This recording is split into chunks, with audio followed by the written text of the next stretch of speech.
It is now 6 o'clock, and I hereby call the July 26, 2002 Manhattan City Commission meeting to order. We will begin with the roll call. City staff. Mayor Morris.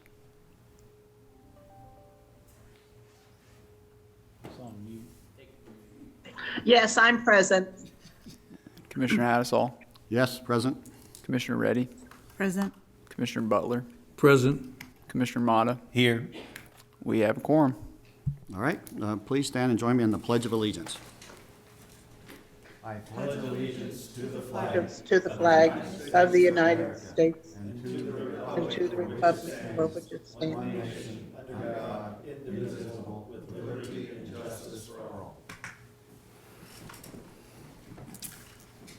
Before we begin the work session tonight, the commission needs to determine if we want to allow public comment for the work session item. If so, is there a motion to allow public comment? I move we allow public comment. Is there a second? Second. All right. Commissioner Mata made the motion, and Commissioner Reddy seconded the motion. City staff, please call the roll. Commissioner Hattisall. Yes. Commissioner Reddy. Yes. Commissioner Butler. Yes. Commissioner Mata. Yes. Mayor Morris. Yes, Motion passes.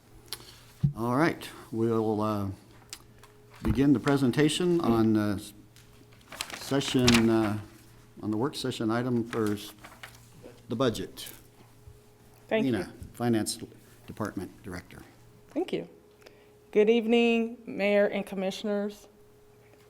Tonight we are presenting a recap of what has been presented to date with an overview of the general fund. We also have included a few items that we would like to discuss further. To date, we have had 4 budget-related meetings, and I will go over what we have discussed thus far. We have presented valuation information, our outside agency requests, the 2023 to 2027 proposed capital improvement plan, two new internal service funds for our vehicle and equipment replacement funds, as well as our IT fund. We have presented an ARPA plan, and then tonight we will go over a general fund overview with future meetings and considerations. On June 14th and July 5th, the city staff presented this analysis of assessed valuation and growth for 2023 property taxes. It's kind of blurry, but you have it in your packet. And Raleigh County and Polk County provided their proposed forecasted valuations for 2022 for 2023 taxes. And we are estimating $633.9 million. Our forecasted taxes for 2023 are $33 million. Our current 2022 taxes are a little bit over $31 million. And so with this analysis, we propose to capture 1.83 million. That's somebody said my name. $1.83 million. And of that, 95% is captured through Raleigh County Police Department with 1.745, and the library's property tax increase. There is slightly a property tax increase in 2 of the city services related funds, general fund at $42,000, and then the fire equipment reserve fund in order to take care of those commitments in that fund. Included on this slide is the tax levy for 2022, which was 52.143 mills. And then we maintain that mill levy of 52.143 mills based on our July 5th meeting. At that meeting, we were discussing the revenue neutral rate. The revenue neutral rate per Raleigh County was 50.548 mills to capture that same amount of property taxes based on that increase in the valuation. And so in order to capture this increase to the property taxes, we are maintaining a 52.143 mill levy. And so we intended to exceed the revenue neutral rate, and that's what we had approved back on July 5th. Excuse me. This next slide is our proposed mill levy. Again, 52.143 mills in 2022 and the same for 2023. There are increases in Raleigh County Police Department, and then There's also some increases down in the fire equipment reserve, and all of the other funds had a decrease in their mill levy. But the total mill levy is at 52.143 mills for a 0 mill increase for 2023.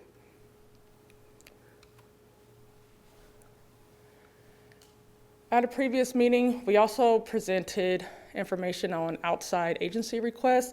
That was at the June 28th meeting. Various boards and agencies came forward to present this information. This is just a summary of what was presented. Included in the general fund overview in the 2023 budget is the request for the social services contracts. And then all of these other funds that are listed in the request are related to special revenue funds. We do plan to come back on August 9th to discuss our special revenue funds in detail, but I did want to show you what has been requested to date from the outside agencies that we've already discussed thus far. On July 12th, the Chamber and CVB presented their 2023 request for economic development funds and transient guest taxes. We also presented this proposed tourism and convention fund forecast, and we will again provide all of those forecasts at our August 9th meeting.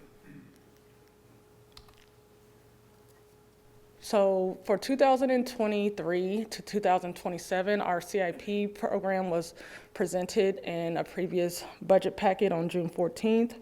We provided that overview. In addition, we highlighted the new vehicle and equipment replacement fund, as well as the IT fund. These funds were created to meet the operational needs of the various departments and to ensure that vehicles, equipment, and IT equipment and software are being replaced when needed. Oftentimes during the budget process, those are the first items that are up for removal. The process to restructure this CIP planning process, it was a strategic multi-year capital planning, and it is best practice based on GFOA. We are aligning our CIP with the strategic plan. We want to ensure that based on that strategic plan that those projects included are representing a well-run city organization, an enhanced network of infrastructure, strong sense of place, strong and diverse local economy. The purpose is to ensure long-term planning objectives and initiatives are met, and during that process and in consideration with you all, we are looking at the various funding methods to meet those needs and those requests. Cash, debt is another funding tool, as well as leveraging outside resources. Again, we have established 2 internal service funds, our IT fund, as well as our fleet, vehicles, and equipment fund. So currently, our IT department, they're responsible for 391 devices throughout the city, and this fund will provide a strategic process for replacement of those devices. Currently, each department keeps track of what needs to be replaced in their own budgets, and this will now be tracked through the IT department in this internal service fund, and they will be responsible for coordinating all of those efforts throughout the organization. Funds are allocated within the department division budget pages based on the number of devices and number of staff. And then moving forward for 2023, that IT budget page will no longer be within the general fund.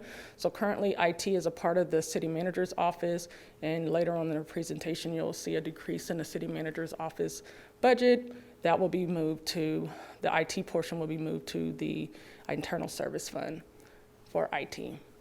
The fleet internal service fund is for vehicles and equipment. We currently have 175 vehicles in our inventory, as well as 50 pieces of heavy equipment that are on rotation to be replaced.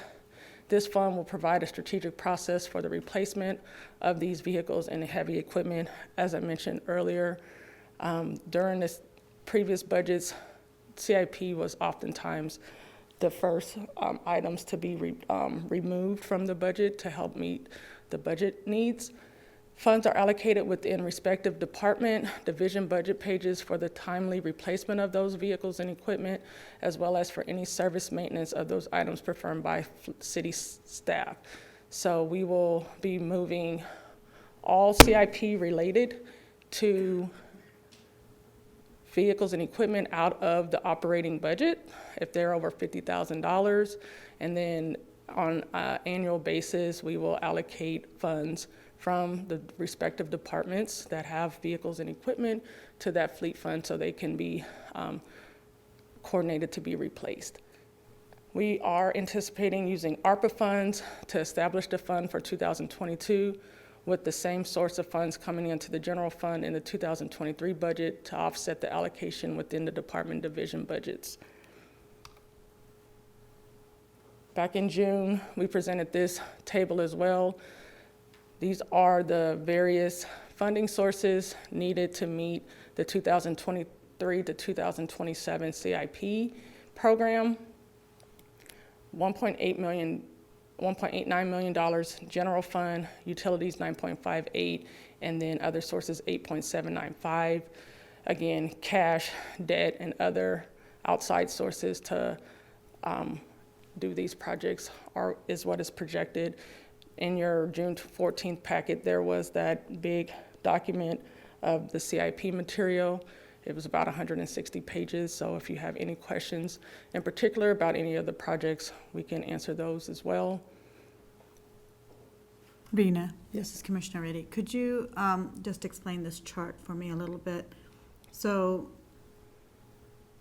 where it has, for example, in 2027, when you look at utilities, it says 28 million, where it's Yes. different in each area. So I was just wondering, like, how did you get to 28 as far as an estimate, or So 14 these are the million? total costs of the projects that are proposed within each program year.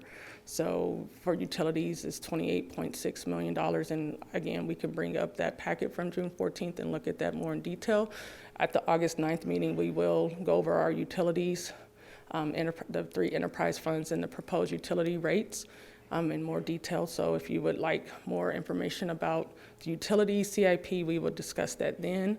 But again, back to the CIP that was presented on June 14th, there are some summary tables, but then there's a particular page for each project, and the total of all those projects for utilities for 2027 is $28.6 million. So it's just each year the total amount that's needed to fund the CIP, whether it's cash, debt, or outside funding sources. So depending on projects being completed, or Yes. what we have on tap, okay. I will look back, June 14th, you said? Yes, and I can bring that up later on in the presentation as well Sounds if good. you all Thank want to review that information. ARPA, we have received all of our allocation of the American Rescue Plan Act funds, $12.75 million. We elected to do the revenue loss strategy. Instead of calculating what our revenue loss would be, we took the $10 million standard allowance, and we presented this information back in April, May, when we were discussing the total reward study. But this is something that we have been using internally to just plan our 2022 year as well as our 2023 and 2024 budget years. ARPA funds have to be obligated by 2024 with spending by 2026. And so this is our proposed strategy for using the $10 million revenue loss strategy funds. That remaining $2.7 million, but before we discussed, they could be used for community needs. We have included in this packet other uses for them as well. We are proposing to come back in the fall to look at the CIP more in detail to see if there's anything from the CIP that would warrant the use of ARPA funds with your approval. We also have other methods of using these funds in terms of they could be used for the housing study.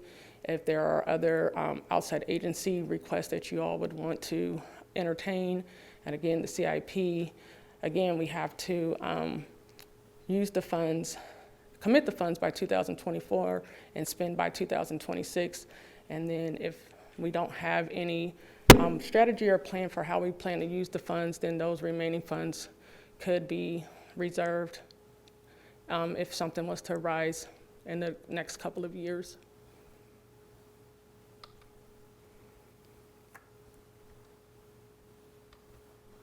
Our general fund is our main operating fund of the city. And today I will be going over our major revenue sources and then just summarizing our expenditures for the 2023 budget, proposed budget. Listed on the screen are the major revenue sources with the order as to which they are budgeted. So cash balances are our main budgeted revenue source, followed by sales tax transfers from other funds, property taxes, franchise fees, park and recreation fees, and other revenue.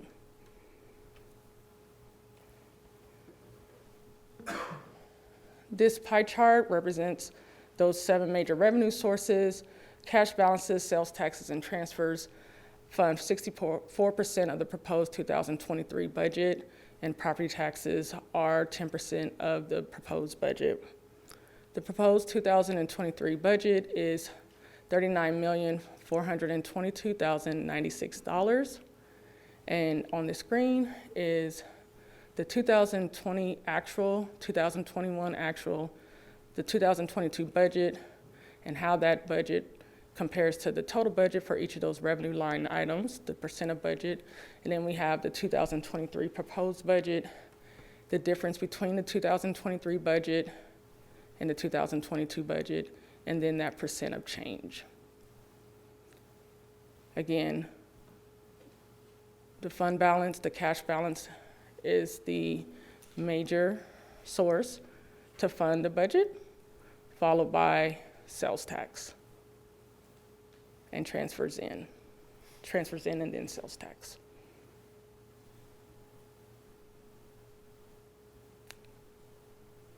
And then I just want to highlight for our transfers in, the increase is due to the transfer in of ARPA funds for 2023, as based on that slide that I previously presented with that strategy. And then also we do have an increase in our sales tax transfer as well.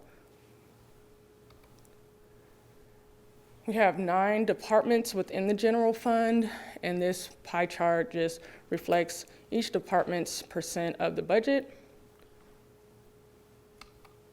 This table breaks all of the departments down by their 2022 budget request, 2023, the 2023's percent of budget request, and then the difference between those two budgets, and then the percent change. As I mentioned earlier, the IT budget has been moved out of the city manager's office for 2023 and will be in the internal service fund.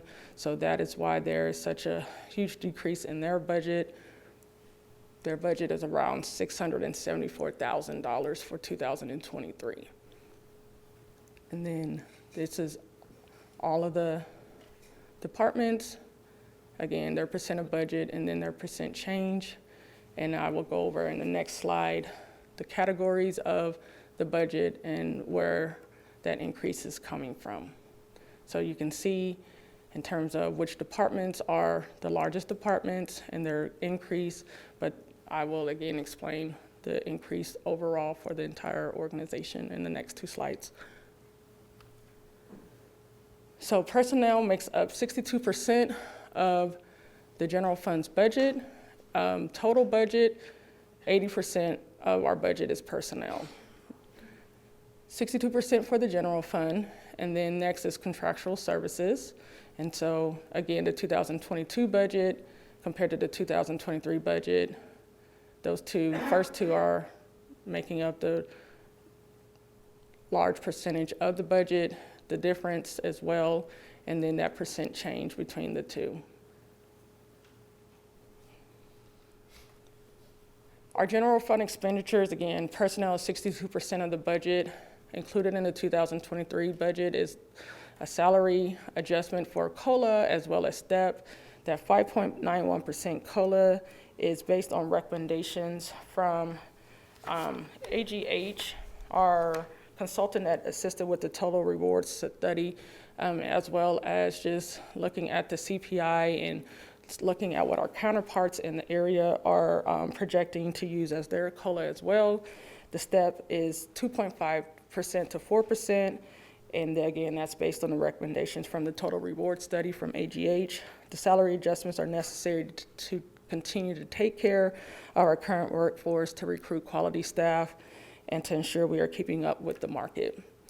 Our contractual increase is due to our new fleet charges primarily, but then also fuel costs have increased, as well as our utility charges for Kansas Gas Service, as well as not Kansas Gas Service, One Gas and Evergy.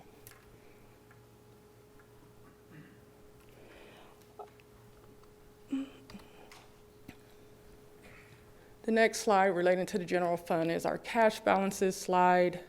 We have been talking since sometime last year about the need to establish a targeted cash balance based on GFOA recommendations, but also our review of our financials when we are investing in going out and issuing debt.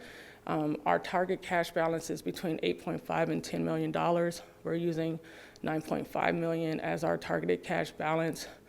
We have information from 2015 to 2016, all the way to 2022, that shows what our balance was. So we were as low as $1.7 million in 2018, and then as of 2022, we began the year at $8.5 million.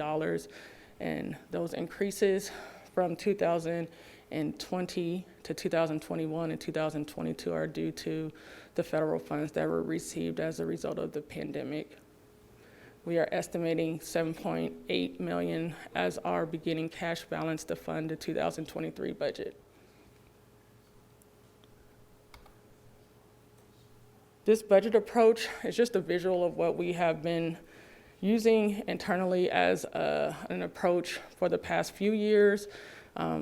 We used $9.5 million as our targeted cash balance. Anytime that we dip below that $9.5 million, or whatever that targeted cash balance in the past has been $3 million, we know we have to adjust our spending.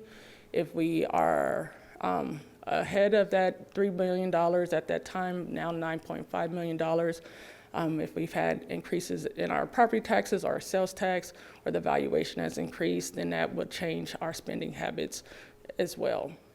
And so this is what we use internally as our guide every month.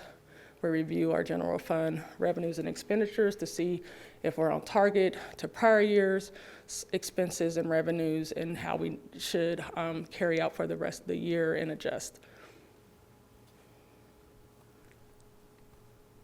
We do have a few more meetings to discuss the budget.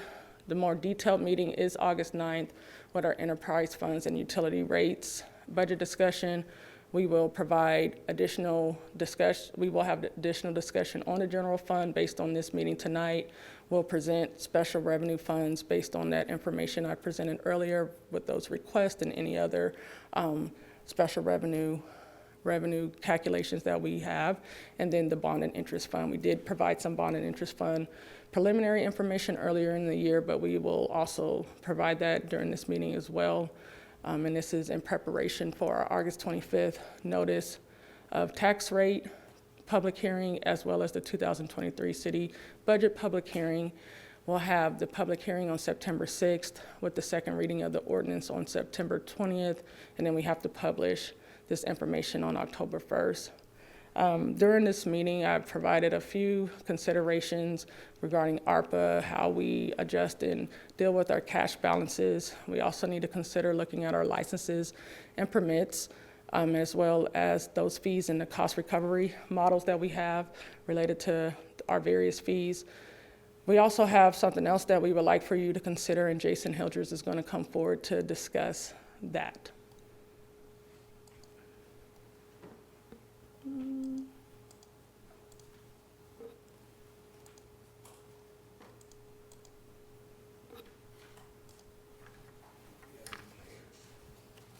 I have to reshare?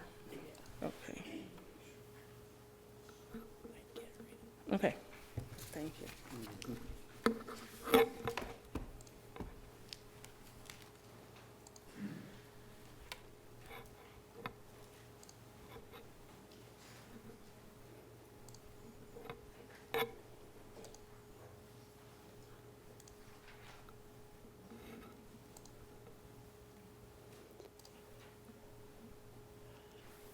Good evening, Commissioners. Appreciate Rena's overview of the budget and really our general fund.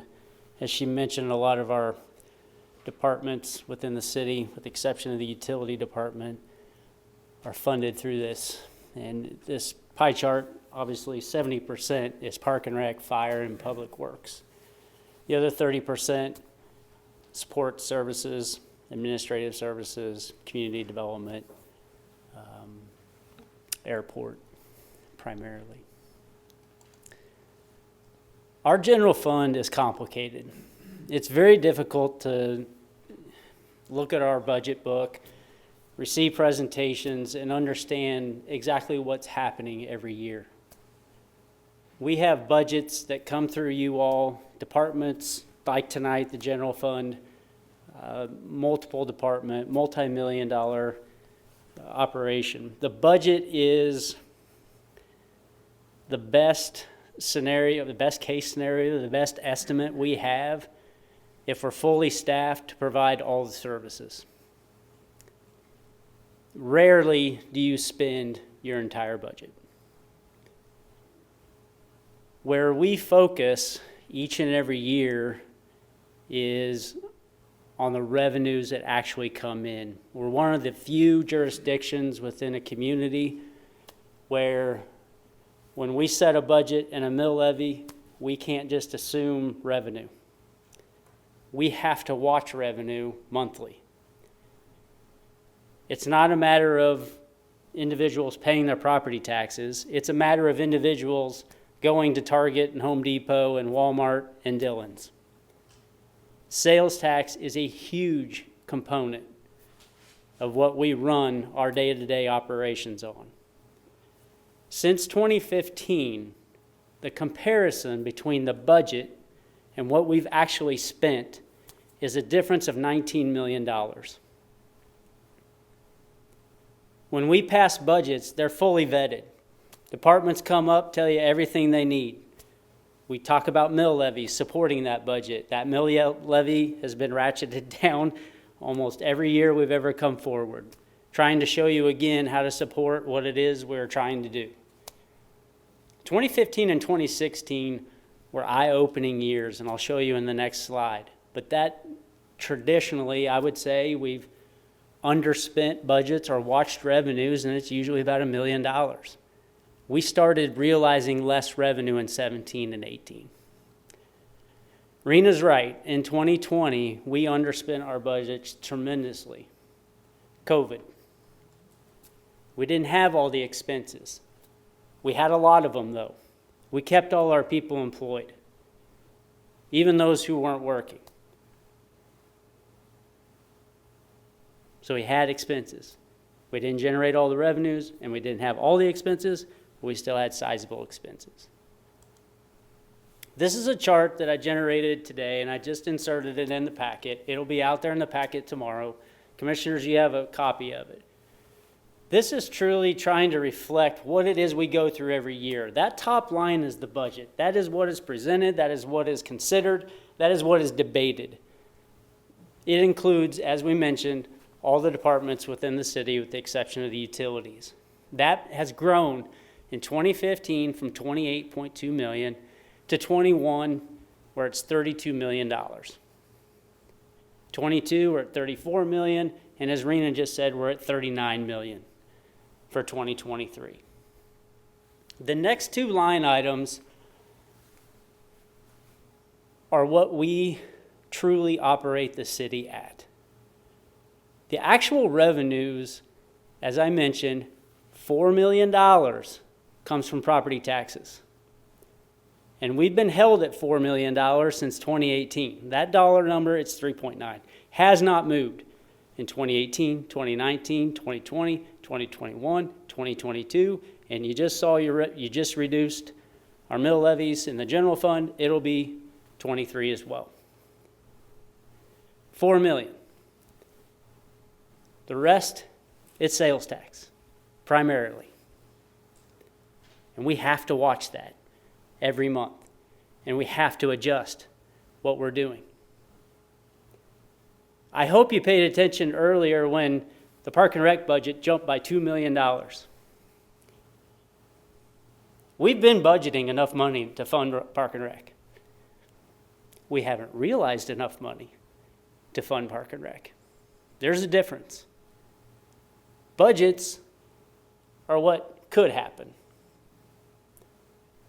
Reality is actuals. The difference between our actual revenues and our actual expenses is truly looking at the revenues coming in and how much we're spending. Rena pointed out 63% of our general fund is people. We realize savings in these years through hiring freezes. We realize savings through targeted rehires or not to rehire. Been a lot of pressure put on all departments to look at seasonal staff and do without. In 2015 and in 2017, we spent more than we brought in. Those are not years we like to repeat. Those cut into your cash balance, and eventually, if you spend more than you bring in, you will run out of money. That total savings and cuts that I pointed out earlier of $19 million, had we spent all our budget authority, we would have ran out of money in 2019. We would have been bankrupt.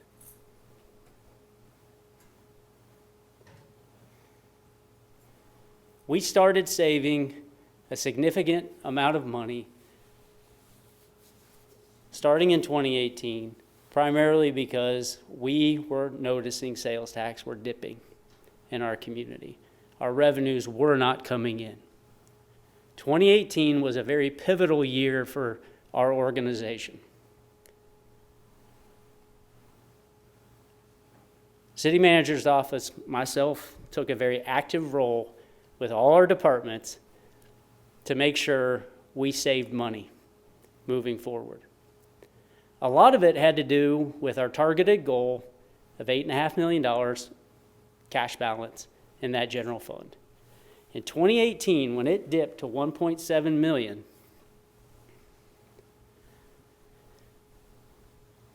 we were extremely exposed. And we didn't get any property tax help in 2019. And we didn't get any property tax help in 2020. I personally don't think we'll ever get property tax help in the general fund, just given our history. So the pressure is back on this organization to reduce expenditures, reduce services, and that's what we've been doing. This graph is attempting to show you there's a difference between budgeting and actuals. There's also a difference between getting support from revenue streams one way or the other. Every year we came back with a budget that reflected a mill levy to make this gap up, and every year it was ratcheted down in the general fund. We put it on the back of the people that work here to get this cash balance to $8.5 million. I will admit $4 million of it came from the federal government and CARES money in 2020. But another $4 million came from operation savings. This is the difficulty in our budgeting. This is the difficulty in explaining it to the community. It's difficult to even explain to the commission. I put red arrows basically on the net savings or overruns and how they impact that cash balance. It's from the year prior. And the difference between $2,025,000 in 2015 and $2,009,000 in 2016 is the fact that we overspent it by $15,000. Our cash balance went down. It's the same thing every year. Look at your net, whether you saved or you overspent. It impacts your cash balance. The main point is between 2018 and 2021, we've saved a significant amount of money in order to grow our cash balance. That savings puts a ton of pressure on our operation. It's people. And we've been somewhat invisible since 2018. You haven't had rooms full of people coming in complaining about services. Yes, you get occasional emails. Yes, you get occasional notes or phone calls. But this truly comes down to a financial issue of being able to support everything we attempt to put out there and what we have to scale back on. Park and Recreation has $1 million worth of seasonal help every year, not including pools. Pools is $500,000 all on its own. These are not full-time individuals. They are individuals who are assisting with putting programs out there for our youth and our adults. In 2018 and 2019 and 2020, we put pressure across the board. We have stressed just about every department we have available to us. At one time, finance ran on half of the budget that they have for their personnel. And I think we've heard about it for the last 3 years. We cannot allow that to happen again. You don't get your audits done, you get downgraded, and you put yourself in a horrible financial position. This is about the financial health of this organization. We take it very serious. Putting this type of stress on an organization, though, I will tell you, there's resistance. They all love to provide the services they provide. Very committed group of people. I'm not their favorite person. No different than I'm really not your favorite person. Because I have to deliver bad news. There's not enough money. You need to cut. That doesn't sit well with everybody. It also doesn't trickle down into the organization like it needs to. So when we have department heads leave and we step in, they get the message unfiltered. Sometimes that doesn't sit well. And there's resistance. I don't necessarily blame it. I can totally understand it. But the financial reality is we have to save. We can't spend everything in that budget. That's the reality.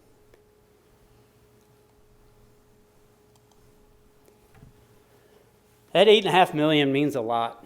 It gives our organization, it even gives our CPD some security.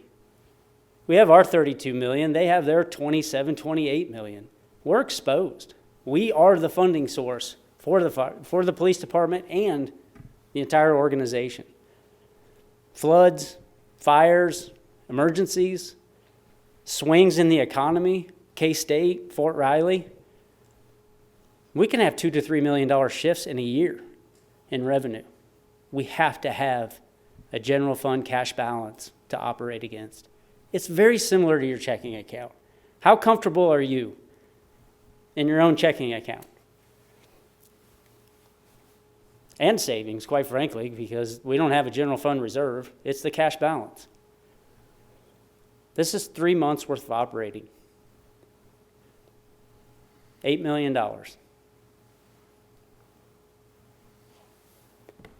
We all have our own comfort levels at home and what we will allow our accounts to get to, and we really don't want them to go below that. This is our level. And you saw in that previous chart, we operated at 2 million and at 1.7 for half of the years up there. Very fragile.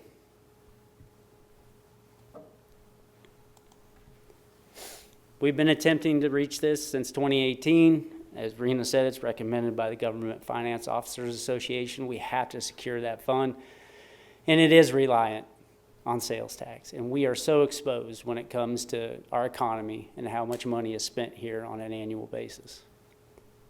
We operated 4 of the 6 years between 2012 and 2017 at a deficit. We spent more than we brought in. We took on 2018 through 22 as if revenues would not materialize. We started the year cutting and trimming and selectively hiring back throughout the entire organization. We've continued to do that. It's not property taxes. It's not. And I know there are so many people that feel like the check they write out to the county comes directly to the city. 10% of that does. That's it. We look for other revenue streams, other fees to fund what we do here at the city. We literally meet monthly. I meet with finance every week to watch our revenues and strategize how we're going to operate.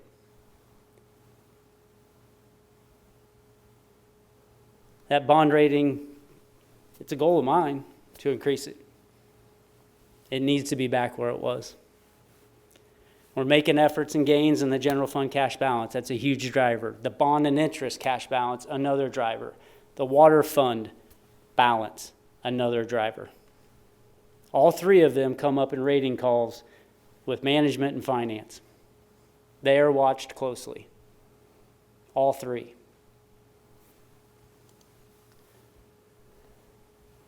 Each year, our departments work top to bottom on how to deliver consistent and reliable services. They spend weeks, if not months, putting together their budgets. They're all very conscious at the department level of what we've been doing. But they all still generate the budgets that would deliver the services that they believe we can deliver and should deliver to our community. It's mainly that evaluation of people, equipment, technology, commodities, contracts, capital improvements. That consistently has been brought before you.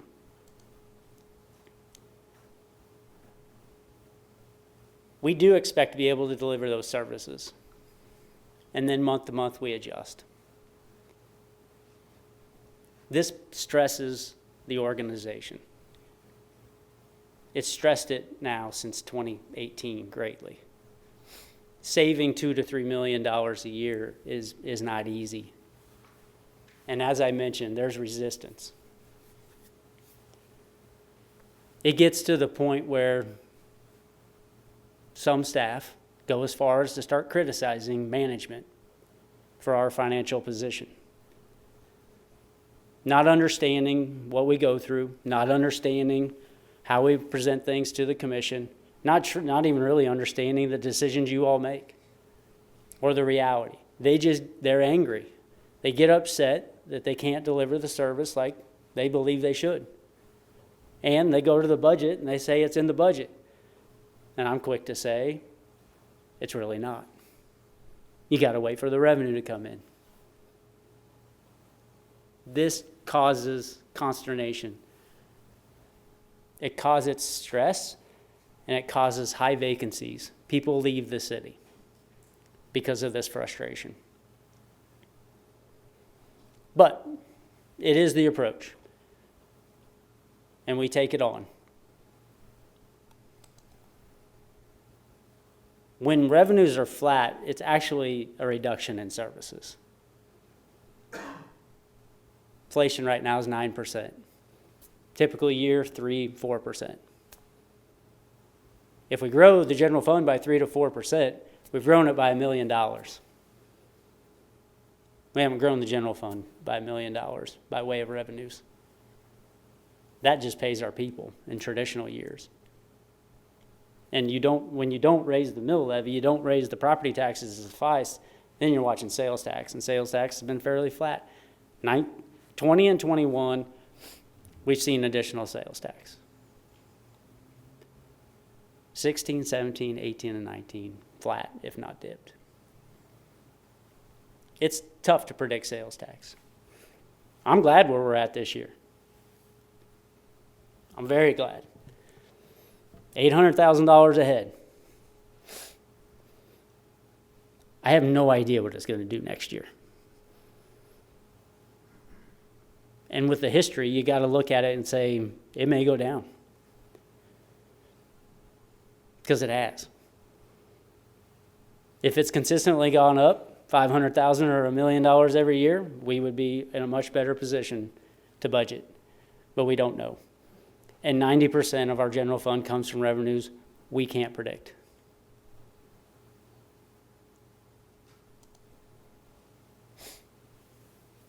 just elaborate on that controversy, that resistance and that frustration. There's internal management challenges with it. And then now we're starting to see it from the external customer.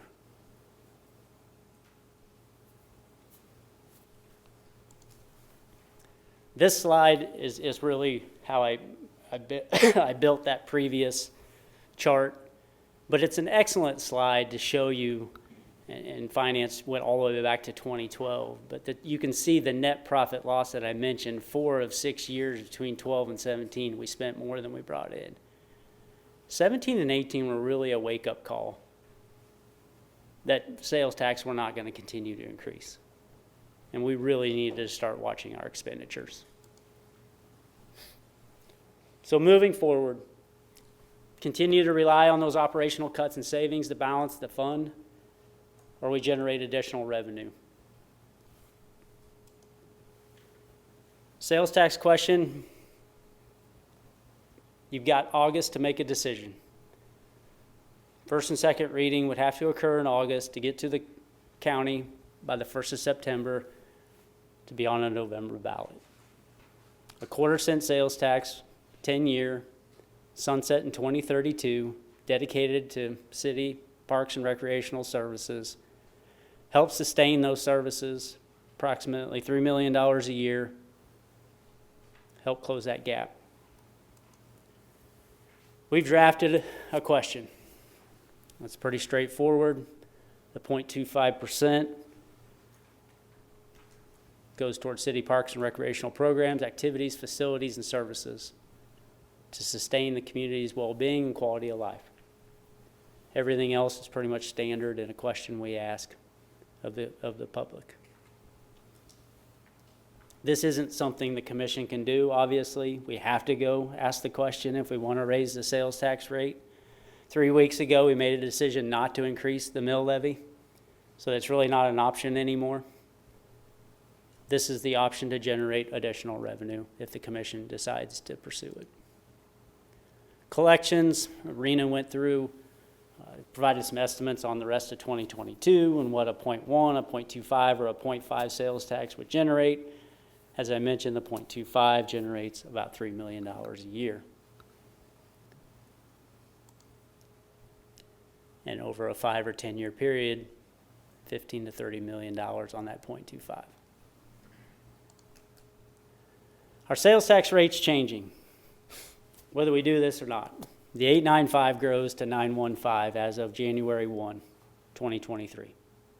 And that's in Riley County. With this proposed tax, if it passed, it would go to 9.4. TDDs, we have a lot of them, and they would adjust accordingly. Most of them hop up 0.5% from 915 to 965. The CID down at the mall is at 0.75. It would go from 9.7 now to 9.9 here at the beginning of the year. And then we show you the corresponding increases in the event this sales tax was put to the ballot and it was supported by over 50% of the voters. Pot County is going to 9.45 as of January 1, 2023. It would take that sales tax rate in Pot County to 9.7, again, if it passed.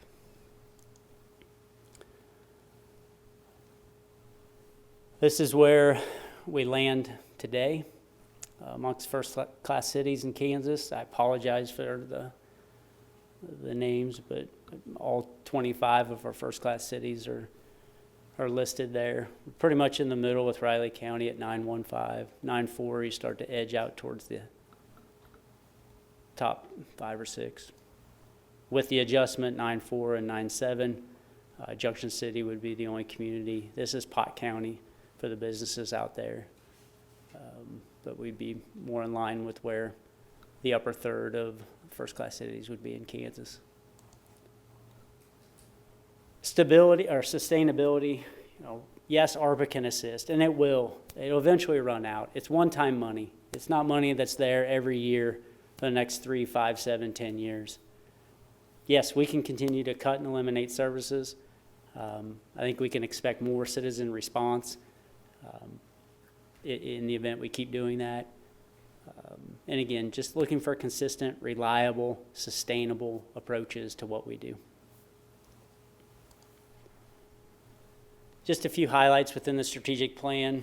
You know, again, a well-run city that's appropriately resourced. And we put the well-being of people at the heart of everything we do. And this is internal and external. And, you know, last Monday night, heard a lot of feedback, a lot of input, a lot of good information, a lot of passion, a lot of commitment to what people like to see in our community. We wouldn't be the first Park and Rec department, even in the state of Kansas or across the country, to be more focused on revenues and cost consciousness. And I personally think we need to do that regardless of whether or not you put this on the ballot. We need to know what things cost. We need to know how to operate and what to tweak in the event, and we need to prioritize it. Those things need to occur regardless. So we're looking for direction this evening on the general fund, obviously the sales tax question.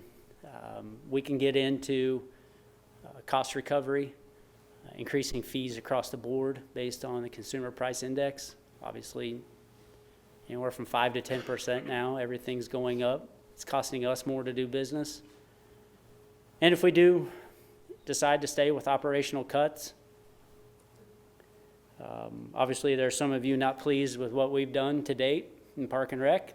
We would be wide open for your priorities on where you'd like us to go to save a couple $1 million every year. Questions? I actually want to kind of back up to the first part of the presentation. I thought we were going to kind of do them one at a time. Sure.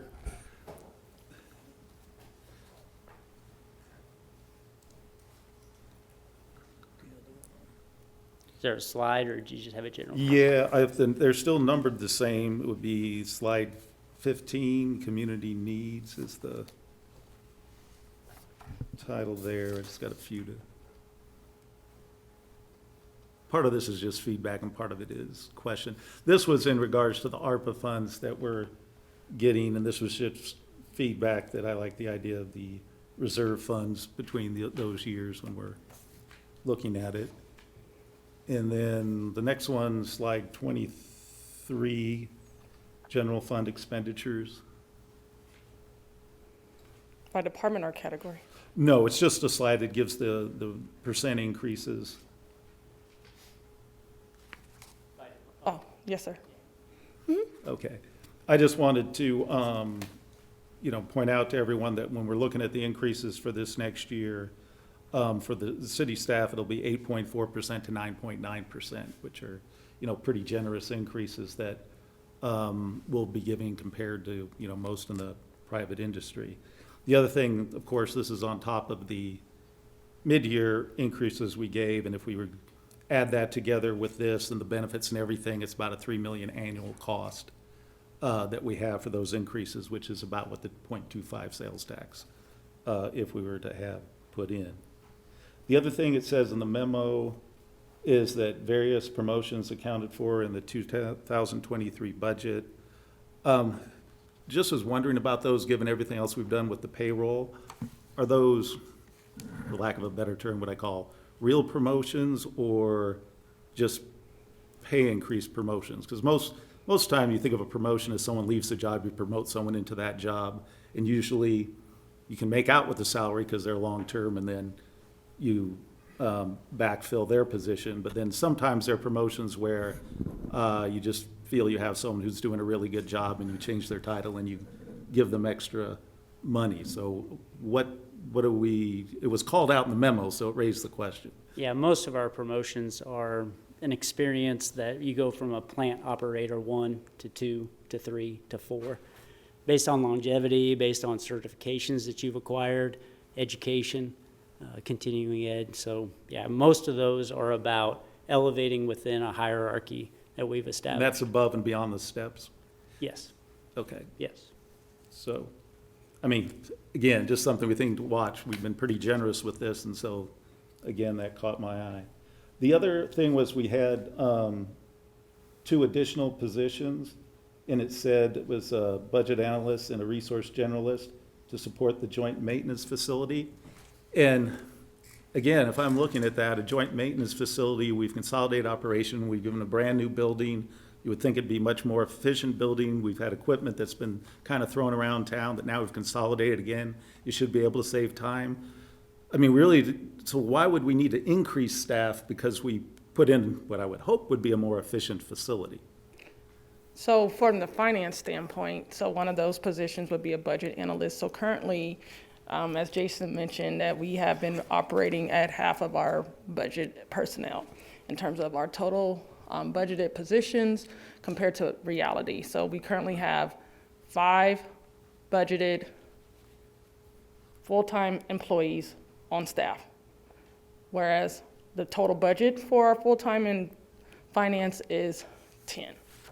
So we're operating at half of what we budgeted just because of not being able to fill the positions due to pay and other factors.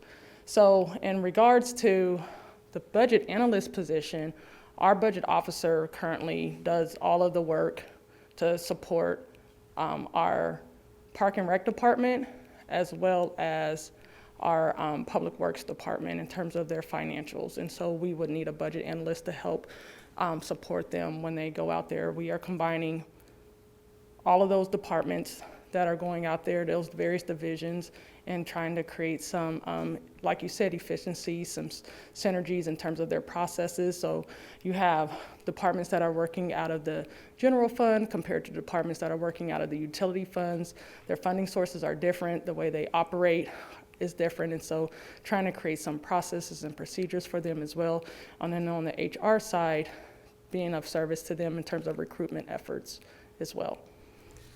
So well, I guess if you've been short, but they were in the budget and we're looking at a budget to budget, I mean, you just need to fill the positions you have. This is an additional budget. This is a recognition that we're going to take resources and put it into this building that's going to have about 80 people in it and about 7 to 9 different funds within that structure itself. So as Rena pointed out, Rebecca Doling has been split into so many different ways trying to satisfy our internal operations. It is relief for Rebecca, but it's also a dedicated person out in a facility that has a lot of different streams of revenue to track, expenses to watch, and budgeting to prepare for. I don't But it's all stuff you had to do before. I mean, they existed. They were just in different areas. True. They just were spread around the city. They were spread around. So and again, you would relied- think someone had to do that job before. And it was Rebecca being asked to do multiple jobs. I mean, Rebecca's probably in a position, she's about ready to step into a new role that's one of those vacant positions. I think Rena's gonna have a hard time backfilling. Well, again, that's we've what I'm been asking, given- you know, all these open Yeah. positions you had, my assumption is they're all still in the budget. This is a position on top of all those positions. So I think just hiring your positions Yeah, would be a big improvement. and I think And that'll be the net yeah. result. And we are out to recruit for 2 positions within the finance department. We are starting that process. The other thing, these 2 positions wouldn't be in the general fund. Well, that's positions. actually another part of my question is that some of us have really been frustrated with constantly putting things into the utility fund, which is where these are gonna be, and that's why those utility rates are always so high, because we end up putting stuff in there that doesn't have to do with utilities. I know the person we to have- my right's got particular issues with constantly using the utility fund as a kind of a dumping ground to put expenses. So really, it's not so much it's a new facility, these are just in general positions that you want to. We Add plan to on it. moving these positions out there. Physically, but Physically. someone had to do the job before, because, No doubt about it. No Yeah. doubt about it. And it is part of the stress I was talking about previously. You put stress back on departments for people to do more with less because you got to save money somehow. It's a recognition to do that. It doesn't prevent us from budgeting for positions. It doesn't prevent us from talking about growth and the opportunities and where we need to grow and contract. But at the end of the day, we're not going to spend that entire budget because we're not going to generate enough revenue to do it.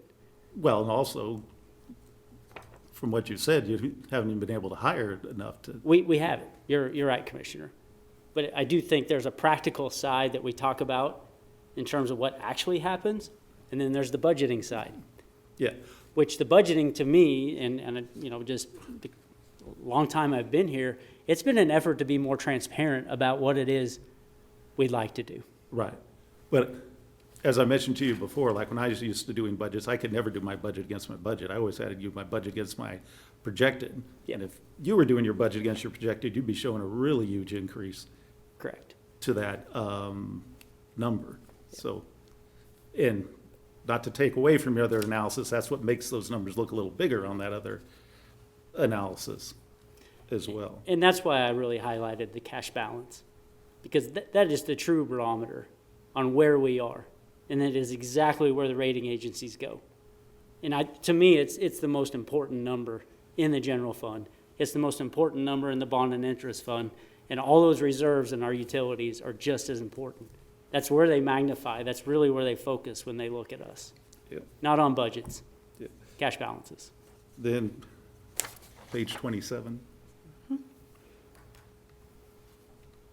Yes. Okay, at that August 9th work session, you mentioned the special revenue funds, and you kind of reviewed the outside agencies, and a couple of us brought up before that we talked about the outside agencies, but we really never gave direction on where we wanted to go. And I know Ron suggested maybe at the final budget vote, but there was a few of us that's like, we'd really like to take care of that ahead of time.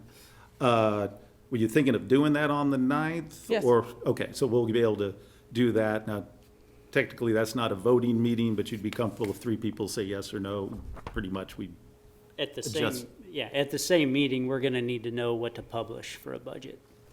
So yeah, we'll be looking for feedback on total budgets for general fund, utilities, so we can publish that amount. okay. And then on 28, which is close to the end, when you're looking at the license permit fees and cost recovery, I definitely think we should look at those just from an inflation standpoint, not just that alone. So probably have a proposal on that. On the ARPA funds for 23 through 27, while not opposed, I really want to use it for that reserve item, but in a sense, we have to use those funds by a 24. We have by to a commit. date, so we can't just necessarily keep them like that. So it may be something in using them for some of those and looking at a savings to replenish a reserve fund, because I'd really like to see that in a reserve fund and something we can track and see when we're going against it, which kind of leads me into that last bullet. And I know Jason, I talked to you some about this, is getting some budget dashboards for the commission. Probably only need like a half a dozen of them, but something, for example, take Parks and Rec, show the few revenue sources, show the few expenses, give us a little bottom line P&L, and if we're out We of have money, that. either whether we're pulling it in, say out of the 2.6 million, and being able to see that, for each month and year to date, I think that would, get the commission to be, a better partner when it comes to see where these things are actually happening and being able to, ask questions or seeing it. And I think it'll put those balances more in context because you'll be able to see them. And I don't think you need necessarily more than a half dozen of them. Yeah, we have internal docs that we look at every month, and we'd be happy to get a dashboard put together. So I've got a few other things, but you guys can come back to me. Any other commissioners have questions for Rena or Jason? I would like to, how is the new half-cent sales tax, the part that was going to be designated for debt reduction, whatever, where is that fitting into our numbers tonight? They're not included in this presentation. They will be included in the presentation for August 9th. So part of the funds will go into the Economic Development Fund, and then the other portion will go into the Bond and Interest Fund. Okay, and so by propping up the bond and interest fund like that, that's gonna, by the end of the year, if we don't spend it all on bond and interest, that we should have a higher end of the year cash balance, I would guess, correct? Secondly, that doesn't allow us to lower the mill levy for the bond and interest fund, though, apparently because we want to put that money perhaps somewhere else. correct? Yeah, you got to really look at that fund from a long-term debt perspective. That 0.5 and that 6.5 million a year, we've talked about North Campus, we've talked about Aggieville, we've talked about Runway, we've talked about the Levy, we've talked about joint maintenance, and we've talked about the Douglas Center. All those either have debt issued, they have temp notes issued, or they will have debt issued in the future. And that's the big five. I'm sorry, I named six, didn't I? So there's the big five in terms of being, I don't think joint maintenance is in that group. I think it's the Douglas Center. Anyway, that five has an approach, and Rena's provided those slides a couple times already in the budget session. We can revisit those when we get into the bond and interest. Okay. But that forecast has all five of those projects coming into the bond and interest. That's really where a lot of that money's gonna go. Okay, so At let's- six, go ahead. It's mostly spoken for. It is. Even though it doesn't show up on here, it's Correct. not like it's still available. But Right. it is cash that'll help that balance. It's just, you gotta be careful. And we ran into this a couple of years ago where one of our sales tax initiatives drew down all that money. And our balance in that fund dropped dramatically over a 3 to 4 year period. You've got to prepare yourself for that, and we really weren't. And rating agencies didn't like it at all. They're gonna like what's coming in the short run. You just gotta look towards the end of this thing and realize that money's coming out. So like when Jason presented that slide of the revenues and the actual revenues and expenses for the general fund, the same is looked at for the bond and interest fund. We have to make sure that we are expending less than what the revenue that is being brought in and not considering the cash balance. Once we start dipping into that cash balance, then that's a red flag that the bond rating agencies are paying attention to.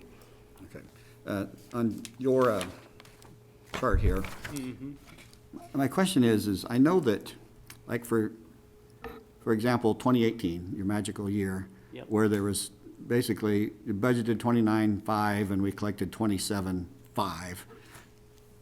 I know sales tax wouldn't have dropped $2 million, so what other shortfalls, any ideas? Because there, and several of them there, where there's like, even 2019, there's a $3 million.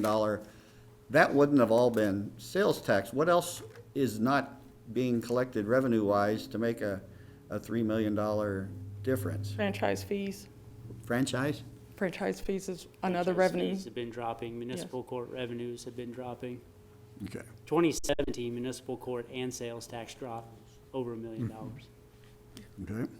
And all the 2023 budgets that you've got, the projections are all based on the lesser collection we've been noticing apparently lately then. Yeah, we try to be conservative. You can even see, Rena had a slide there with sales tax at about 8.2 million. We took in 8.7 last year, but I don't think you want to run out there and throw out a 2021 figure for 2023. So so on the franchise fees, that's electricity, gas, what's the big one that's going down? Because if it's a percentage of your electric and gas bill, those aren't going down. But actually, their revenues are. Really? Yeah, you can sit down with Evergy and Kansas Gas. We sit down with Evergy about once every 2 months. And for those years, they were seeing less revenue. And a big deal to them is the energy efficiency that's going on in construction right now. Whether it's remodels or new, all your units that you're putting in are that much better by way of energy conservation. Really? Now, there are charges and rates associated with your bill that we don't get 5% of. Right, okay. But when you get down to the actual usage of energy, they were seeing less revenue. Okay. Okay, anybody else right now? Yes, thanks for both of the presentations. I think it's good to have a comprehensive understanding, and I'm glad to see more people in the audience to see all of the areas that we discuss. I agree. I think since about 2017 or 18, your charge has been do whatever you need to do to keep the mill levy flat. And that's what you did. And I think in future commission meetings, I'd like to see, we hear quite a bit about parks and recreation. But where did other departments cut? I think the public needs to understand what services were cut, what was diminished, what stayed. So I think unless we get that idea or the community understands, what does it mean when we say cut services wherever you need to as long as the mill levy's flat, there's not an understanding, because when everything runs well, I see this in public education all the time, when everything runs well, they assume you don't need more money because you're making it run well, but you're making it run well and you're not doing a good job of it because you're wearing 10 hats. Or one person might be wearing 4 or 5 hats. So I want to see which departments and what that looked like since 2018 to now. Where did they cut? What vehicles did they not buy? What are we running on? Things of that sort. I know ARPA funds are going to just cover holes, mainly for one-time holes, so then we have to fill those gaps in future budget sessions. I do want to look at how we can use transient guest tax differently for some of these things, especially for parks and recreation. How can we use economic development funds differently also, and what is our parameters for that? We're going to start collecting sales tax from the 2023 sales tax that was passed, and I don't know exactly how those funds are going to be used, but I know there's probably a source for that. Cost recovery fees,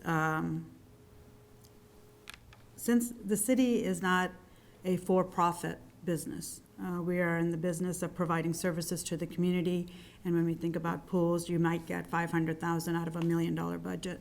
Sunset Zoo, Flint Hills Discovery Center, we're not meeting millions of dollars, we're making maybe 50-60% on each of those, and the taxpayers are filling in the gaps, and that's what's needed, and that also needs to be understood. You can only raise fees so much. The threshold is only so high before you start losing out on community members that can pay for 3 kids to do something in a program, for example. Fundraising has been brought up, and I think that's a good source to look at as far as the Greater Manhattan Community Foundation and other agencies. But fundraising is also not reliable. You're thinking how much people might give. We said donate $1 to the water fund, and you don't have $500,000 in the water fund to just give away to other agencies.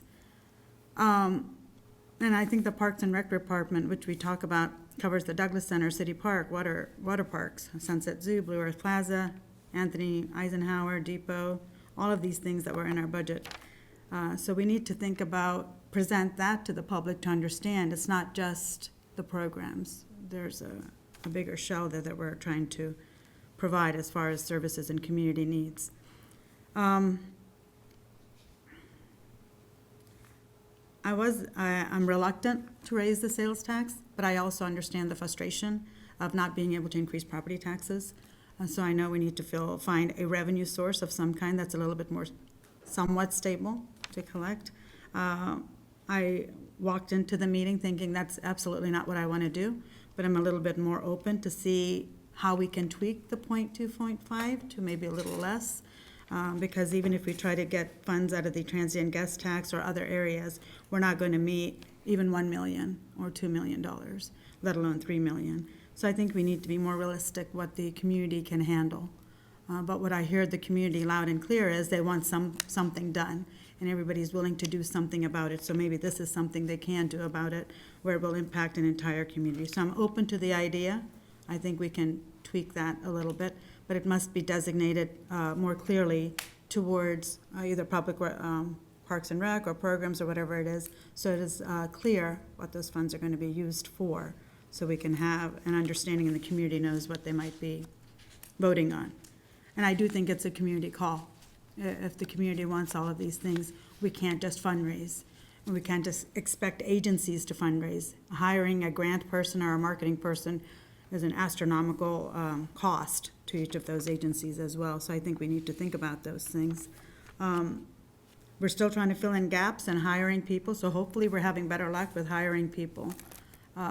So those are some things that I want us to make more clear. Where are the cuts in the past few years? Look at the sales tax that you presented a little bit, maybe a little bit less, and see how that works, and give a better understanding of where all of the departments are at.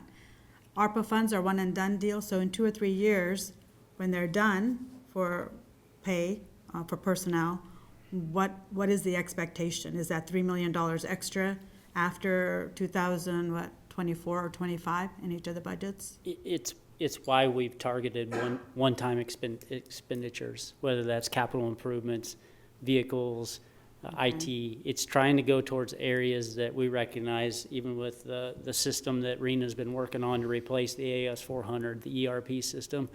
It's a multi-million-dollar venture, and we do plan to use ARPA. It's the one-time expense that hits us, once a decade or 2 decades, in this case, probably 3, before you replace that system. But yeah, my caution is the same caution with RCPD.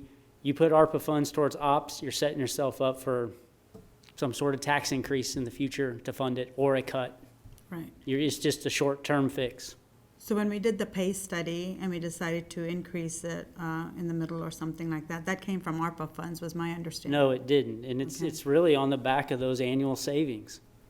Okay. It really, I mean, it's cash available in our fund from past year's savings, which I highlighted, and it's an anticipation that we'll continue to have savings. Because without a revenue stream, we got to go back into the organization. And I just elaborate on one point just real quick. When you do that to an organization, and I'm sure a lot of you have been in a lot of different businesses or organizations, but when you start cutting and you start holding people more accountable, the culture of your entire organization starts to shift. People know where there's places that aren't as efficient as they need to be. People know where people aren't necessarily doing the type of job we need them to do. It becomes more magnified when you turn the dial on becoming more cost restrictive. Right. Anywhere you go, into your own home, cut 10% out for the next 7 years out of your income and watch the relationships in that room. We all know it. You financially stress your home, you and your spouse, you and your family members have more conversations about what you're going to do and what you're not going to do. There are arguments that take place over what are we going to buy and what are we not going to buy. That's the environment we've been working in for the last 5 to 7 years. I point it out just because it's accountability. It's efficiencies we're looking for, not one-times, looking for things that are sustainable. It brings to light how we've operated in the past and how much we've had to change moving forward. Right, and I think Parks and Rec was highlighted because it impacts the community as far as a kid not going to do a program. But we don't know about Public Works, we don't know about finance, we don't know about legal, because that's not front and center. But in some cases, it was. Right, and that's And we what didn't get the audit done, and we had your audit committee breathing up your backside, and staff indicating we're at half the level we need to be, and we got downgraded. I mean, a lot of those things did surface. And we've seen it in HR, we've seen it in legal. 2015 in legal, I'd rather not repeat. No, I understand. There's internal struggles, but you're right. You're right when you say the public doesn't necessarily see it. It stays fairly invisible, but it's an internal issue. Once you get into Park and Rec, and we've known it for a long time, once you go there, you're going to get visible, and people are not going to understand why. And it needed to become visible. I think that needed to happen for us to have this discussion. And quite frankly, I think there's a lot of future type of activities that people are riled up about. Yes, they've seen less scorekeepers. Yes, they've seen less seasonal staff out there in programs. Programs still there for the most part. Soccer is a unique opportunity for the last 3 years and what we're doing with Puma and Sporting Caw Valley. Not something necessarily the city sought out. It's something, a relationship that evolved over time. They offered, we agreed, let them do this in terms of offering that program. Not something we sought out, not something we seek. It occurred over time. The initial relationship with Puma and Sporting Caw Valley weren't necessarily very good. They wanted to take over our facilities and our new turf, and we were like, well, wait a second. We got all our programs to run. You guys are going to have to go somewhere else. We've got our stuff to do. And after months of that, it was more of a, well, we'll run your programs. Give us access to your turf and your fields. All right, maybe we can do both of these things. And just hiring staff for all the rec centers and such. Correct. And the Douglas Center, Eisenhower and Anthony. So I think there's more discussions to be had, and we need to be open-minded about where those funds are going to come from. And like I said, there's only a certain threshold for fees if you want everybody to be using the facilities and attending our programs. So I think, more discussions to be had, and I know we have partners with Vern Hendricks at the Greater Manhattan Community Foundation, as well as Chamber, as well as other organizations, even Fort Riley, might step up. And I know we had a student decline in the past from 2017-18 too, and that impacted our city revenue. But we can do something about it, and I think we have to, so, yeah. One more question on the ARPA money, where you have $1 million for capital improvements in 2022 and $1 million in capital improvements for 2023. Is that gonna all be spent in 22 and 23, or is that you're gonna put $2 million in there over 2 years and only spend 300,000 or 500,000 each year so that it lasts a while until it can get replenished, or how's that expected to work? Those are factored as transfers into the general fund. So as I mentioned in the 2023 budget, there's about a $3.4 million increase to the general fund, and of that is the ARPA funds right there. And so that would help with the CIP program, as well as any other governmental services. I guess my question was more, maybe it was the IT, where you were starting to try to develop a IT fund. It's for the or something. vehicle equipment replacement fund. Yeah, is that the money that money just gonna, I guess you're saying that you're putting that ARPA money into the thing to make the budget better. I was wondering are you keeping it separate to only spend for certain things like Yes, that? it's intended to be used for those reasons that I mentioned in Right. terms of the vehicle equipment replacement fund and CIP. But it's gonna be kind of one-shot money for 2 years, and we're gonna have to find, if we're gonna Funding. keep that program going like that, we gotta come up with some more money. And it's intended to really give our departments a heads up. Yeah, these expenses exist. We've got a plan for them. We can't put off that replacement. We can't delay. We got 175 vehicles. Should replace them every 10 years. Yes, there's some that can go 12, 13. Yes, there's some that can only go 7. Yeah. But that replacement is there to bring a consistent approach to it versus showing up one day with 45 vehicles because we haven't done anything for 3 years. Okay. And that's really trying to build that hole that we've had, because that's been our first place to cut. Instead of cutting people, originally we cut vehicles and equipment. And so by infusing some of this money back in, we can make up for some of that shortcoming that we haven't been able to do in the past. And hopefully get us caught back up to where we should be, and then figure out a way to sustain that. Okay. Yeah. Mayor Morse? I have, yes, hi, thank you. I just, on that subject, I have several comments, but with the new joint maintenance facility, that won't be finished until next year, right?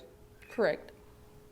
And do you have on your agenda to reassess the equipment and vehicles that will be needed? We have a certain number now, but it seems to me that in the future, with a consolidated facility, we might be able to be more efficient. Yeah, we're thinking along the same lines, Mayor. And once, Okay. once we get them there, will be a continuous analysis on how many vehicles are necessary. Rob's in the audience, he can comment, but I know bringing in 3 to 4 different divisions into one space, we've tried to accommodate all of that, but truly, it's going to be an easier way to monitor vehicle use with them all together. Yeah, and the maintenance too. Well, I just know that with K-State and Fort Riley populations being down for several years, and I would assume that's probably the 2018 period of time that you talked about, that we need to find a way to work to support them too. And I'd like anybody that has any ideas to come forward so that we as a city, and I don't I don't mean dollars necessarily so much as ideas for how we can be supportive, because we've got to be partners here. I see the national economy as improving because we see the local economy improving this year as the post-COVID or the recovery year, as far as I'm concerned. Our revenue is increasing, and that's a good sign.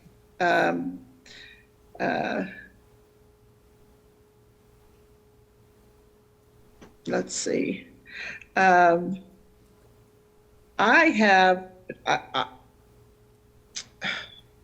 The commission has driven the no new property taxes, or keep it zero, for, as you said, Jason, for several years. And now we're putting even more pressure on sales tax with the potential of an initiative, a ballot initiative. And it seems like we're just perpetuating the problem. I don't view sales tax as normal to the city budget process, to just keep expanding it. We've seen the problems that have come by that dependence.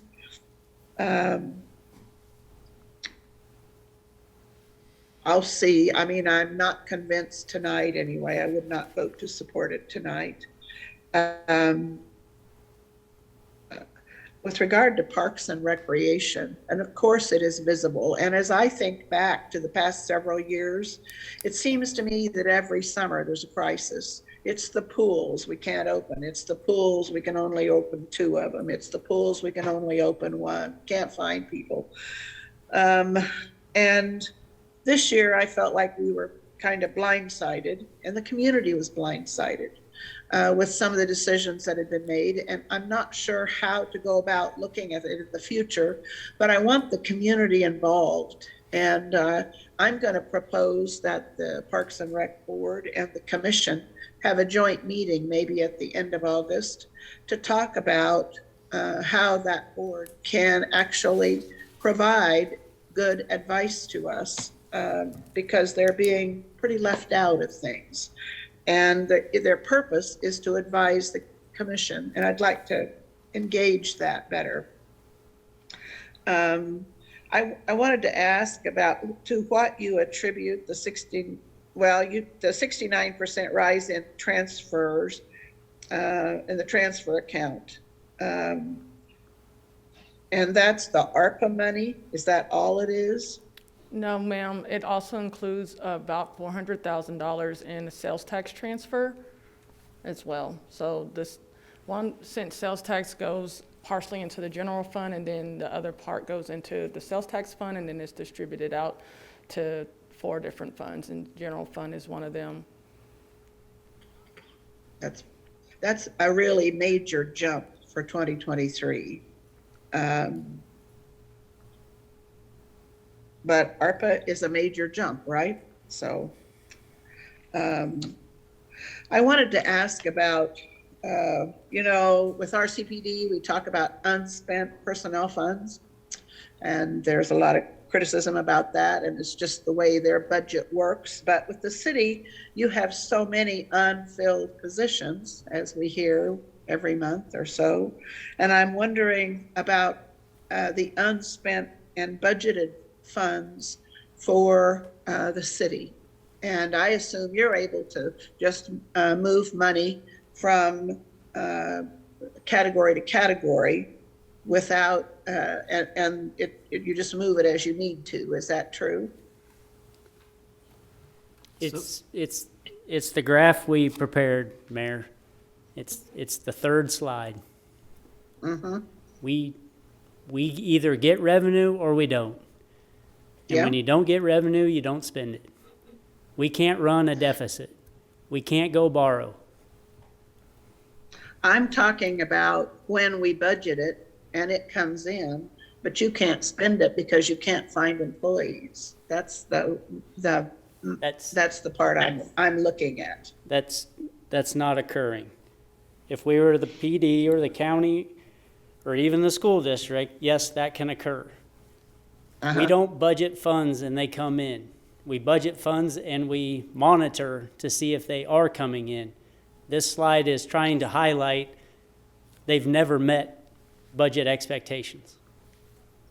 So you monitor and are able to move things as you need to throughout the year. Able to move things Okay. throughout the year is a nice way of saying it, yes.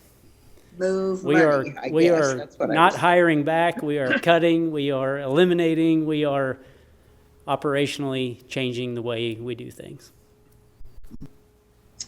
I would like for the commission to actually take a closer look at the capital improvements programs. The cuts to the quality of life with, more parks and rec have been pretty severe. And my question is, can we look at and possibly identify an infrastructure project that could be offset somehow, that isn't absolutely necessary?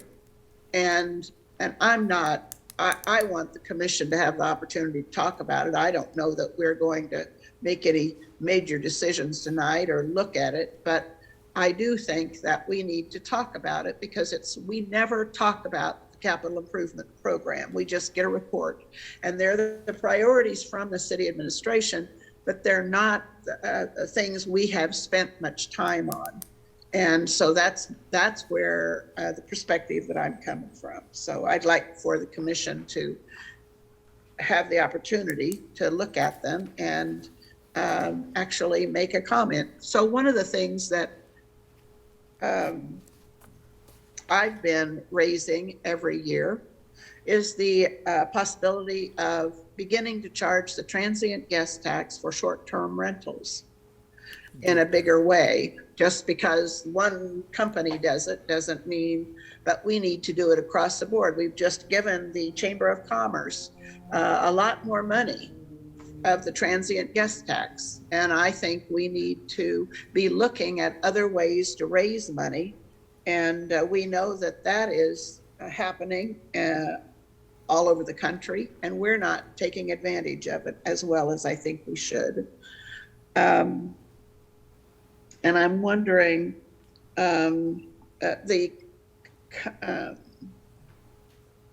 is it? It's that use tax, the internet sales tax, seems kind of flat for 2023. And I wondered about your rationale for that, why that's happening. Again, based on just what Jason had mentioned earlier, using sales tax to be the backstop or the backfill for the budget, that's not something that we considered for this year. We did put some sales tax in for 2023 as an increase, but our cash balance is covering our increase to the budget. And we don't want to rely upon sales tax to be that gap filler for the 2023 budget. Well, I think that's what we were just talking about. We're going to be relying on it more instead of less. You mentioned that the Parks and Rec budget is it $2.5 million in the from the general fund? You said it's $1 million. All revenue, let's see, general fund is $1 million, and then the pools alone are 500,000. So is that $1.5 million? 2 million, you see. What? So the Parks and Rec total budget increase is $2 million, a little bit over $2 million. And that includes Okay. all of the recreation side as well as the parks, Douglas Center, Discovery Center, Zoo, Blue Earth, Depot, Pavilion, all of the 2 new rec centers. Okay, so you must have been just talking about the hit to the general fund and you're not, well, $12 million, 13 million almost.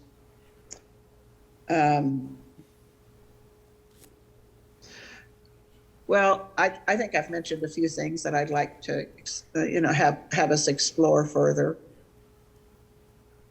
Thank you. Yeah, I just want to make one comment. I've heard here the mill levy's been flat, but between 2012 and 2023, the mill levy has been flat only 3 times. 2023, we've kept it flat. One time it was rolled back, I think 2014. But every other time, the mill levy has increased. Not as much as city staff has wanted, but last year, I think it went up 3 mills.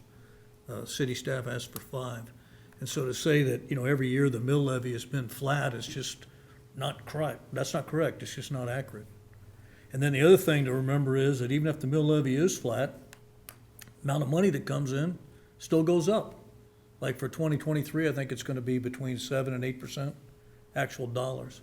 So you got to put that in perspective.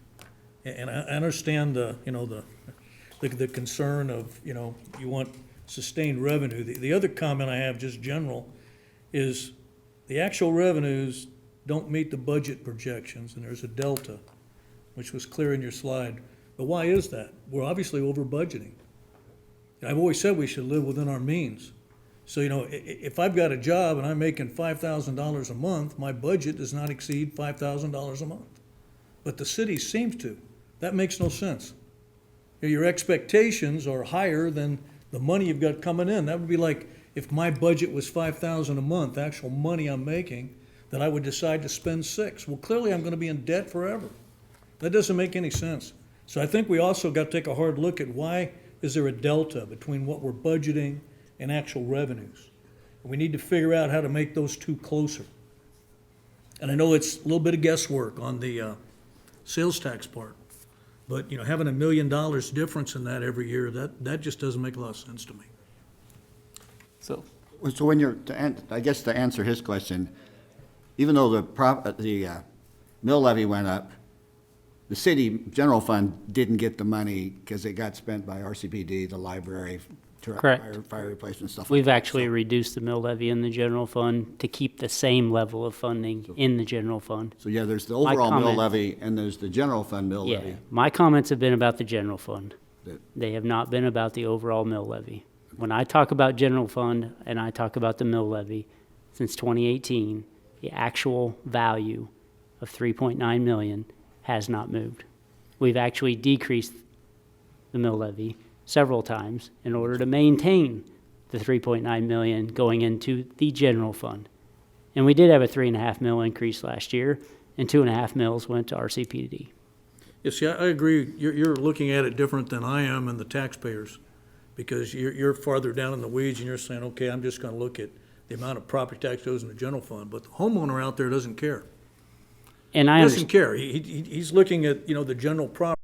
The problem is, while people are upset because you're reducing services, we still get a raft of emails that, taxes are too high. We all got a letter here tonight saying, we're all going to move to, Florida and South Dakota because the taxes are lower, and they want us to do something about it. So the priority, we got to take a real hard look at, where we're going. And for me, the priority has always been the amount of money. Let's put together a budget that is closer to actual revenue, and then determine what we can buy and what we can't buy. And that's why I've got a kayak and not a nice fishing boat. I can't afford a fishing boat, but I can afford a kayak. And that's the kind of stuff that we have to do. And on some of these other comments there, while I'm talking, the new positions, I wouldn't fill them for 2 reasons. One, you're using utility funds, which, as John already said, I don't care for at all, because our water rates seem to exceed the increases in mill levy. And also, you've got 5 vacant positions, fill those first in finance, and then maybe you can consider the other 2. As far as that sales tax question goes, I'm not in favor of it simply because we've asked for too many sales tax things to be passed, and I think the population's getting a bit leery and weary of those things, and I also don't think they trust us to spend the money right, because we've said, okay, vote for this and we'll get the money and that'll take care of our budget problems, and then the next year another sales tax, and we're getting too close to 10%.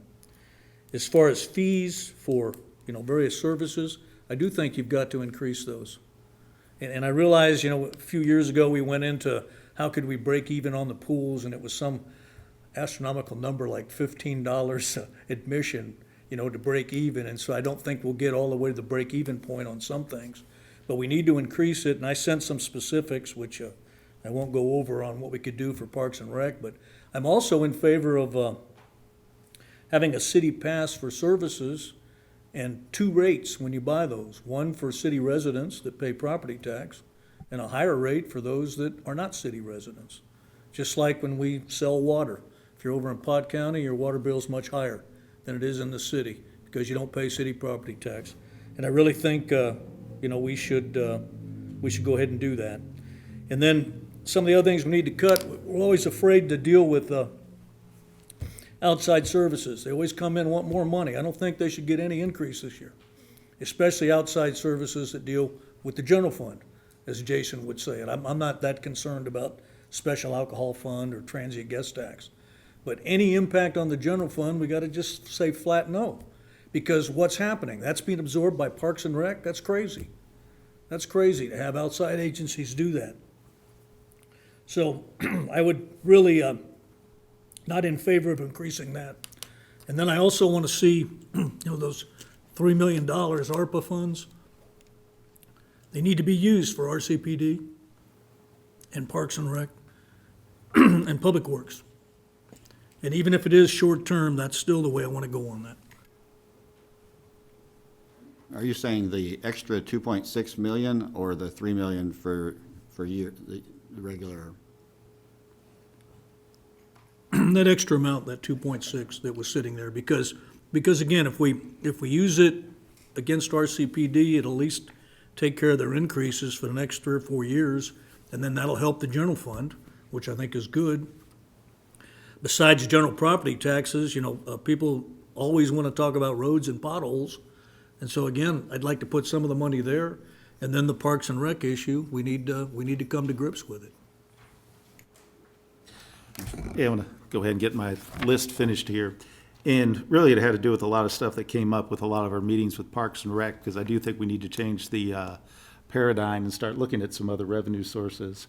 Commissioner Reddy kind of brought it up with the Community Foundation, but we really need to look at a Parks and Recreation Foundation, endowment fund, or something like that. Other communities are starting to do that, and build that up so we can count on it in the future.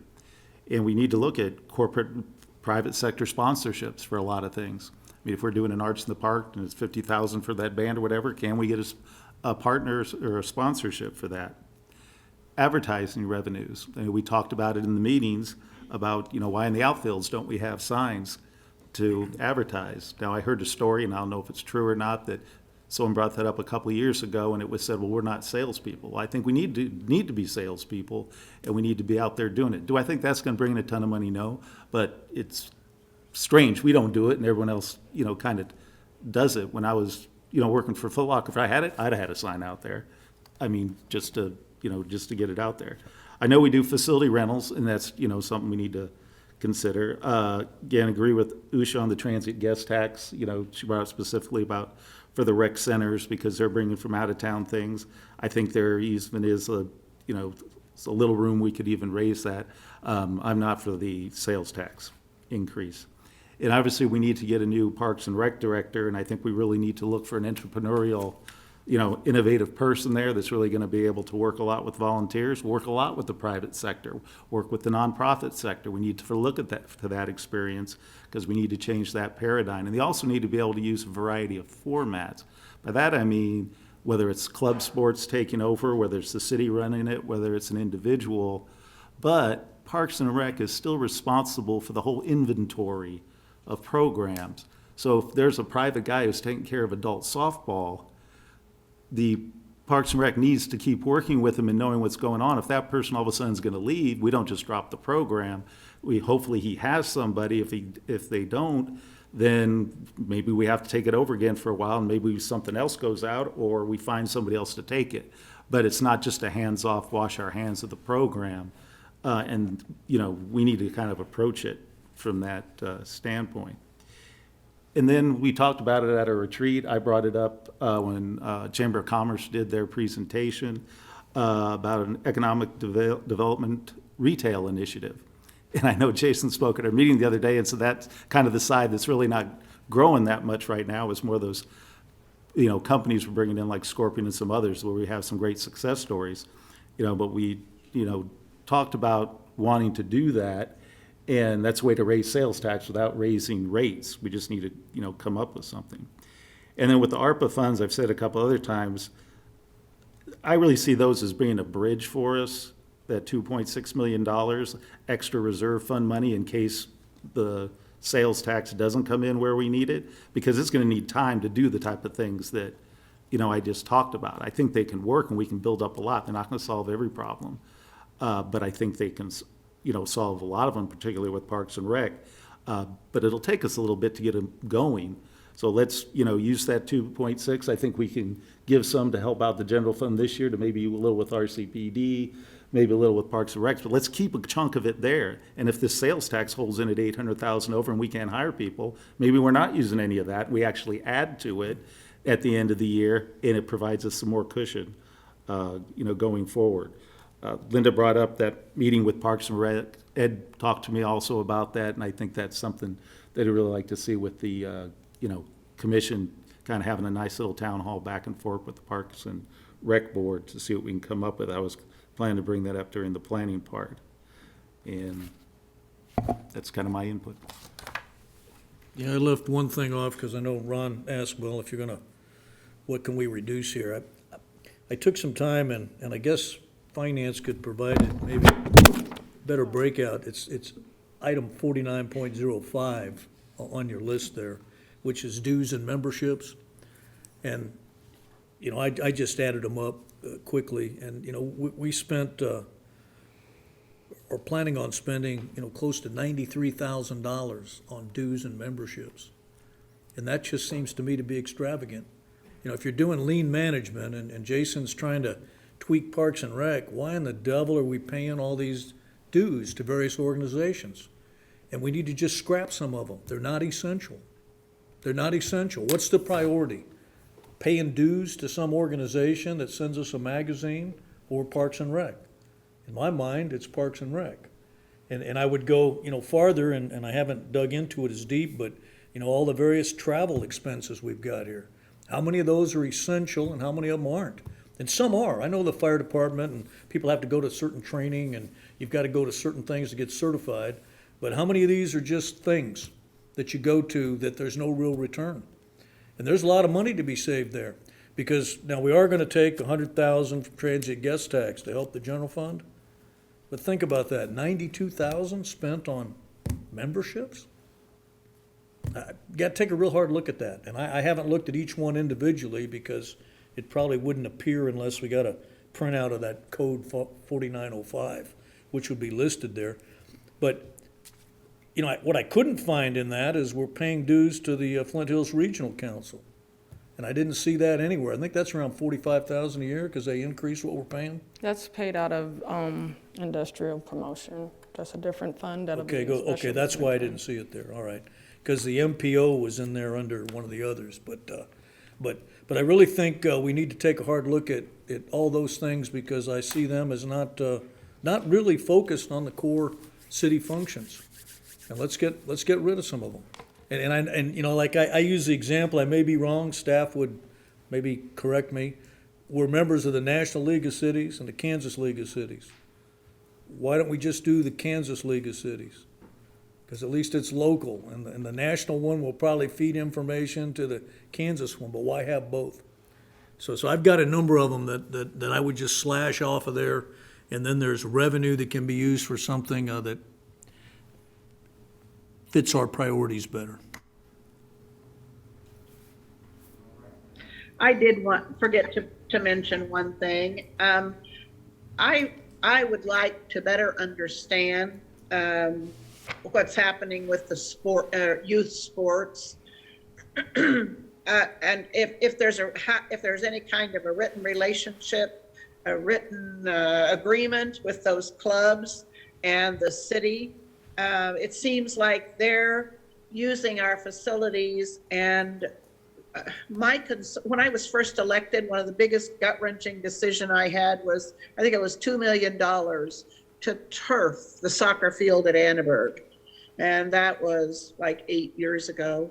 But we're coming up on the time that that's going to need to be returfed. And it's going to be a major expense. And there are lots of, I would imagine, other situations like that, other facilities that have to be maintained by the city, but that the sports groups are able to take advantage of that and not have any cost for the tournaments are, don't get me wrong, but with regard to the sports. And I would like to make sure that we have a program that involves any of the children in our community, and not just those that can afford to travel or belong to the club sports. So that's a priority for me. Thank you. All right, any other commissioner comments? Yes. I think, speaking to what was mentioned before by the other commissioners, we're doing the same song again. I think we've heard about dues, we've heard about travel. This is what I've been hearing for about 6 or 7 or 8, 9 years now. And what we're hearing is they're cutting, and I don't think it's working. Sure, we heard about Parks and Rec now. We hear about, public works every now and then. But we can't have a department, quote unquote, fail so that we can awake and try to do something about it. That's where we are right now, trying to fill gaps. The hiring freeze, all of the programs as far as pools and such were cut or decreased services for a variety of reasons. And I think asking staff to do the same thing over and over and expecting different results, or at least positive outcomes, is not going to happen. We really need to think of different types of revenue sources in addition to what we already have in place as far as our programs, our budget is concerned. I think when you speak about professional dues to professional organizations, that's extremely important. That's what keeps our departments in tune with what's going on and making sure we are up to par on everything we need to do. And that's what makes the city of Manhattan a great place to live, because we are trying to be on the forefront of those decisions. Can we implement everything that they bring back? No, because we keep telling them we don't have the money to do any of those things. But for some things we can, such as transitioning things to online. That takes a whole different initiative. Or when Katie goes to professional meetings set for attorneys and comes back with policies we need to look at. Or when Rob goes to an organization or his staff go to an organization and discuss better ways to fill potholes or materials that are used. Those professional organizations are extremely important. And also it's important when you recruit staff. They need to understand that it's an ongoing continuation learning process and not just status quo and trying to do the bare minimum of what we can. I do want to look at different types of revenue sources and look at all of our options of where we can get them, and not just see where else can you cut? Where else can you cut? I think that's where we've been at for a long time, and that's what I want to see. Where have we cut and the impact it's made? Because we are not seeing that, so we're assuming there hasn't been many cuts happening. All right, the commissioners will have a chance to comment some more after public comment.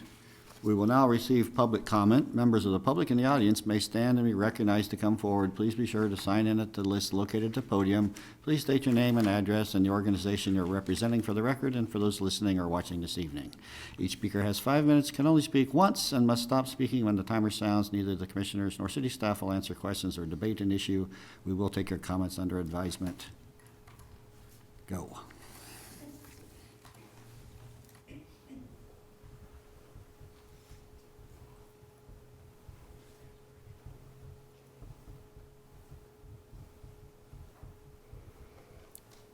I'm Jim Morrison, live at 2034 Hillview here in Manhattan. I don't have an organization, I'm just an irritated citizen. Not irritated in particular on any one item. And I started that with some specific items I wanted to address. As I sit and listen to Jason, I have empathy for him. He's just doing his job. You've left him a job to do, And I don't feel sorry for him, but I think we need to understand it ain't an easy job to juggle 11 hot watermelons, okay? You gotta juggle them, but that's his job. They seem to be doing a good job. But the comments I wrote down, I'll be more of a shotgun rather than a rifle.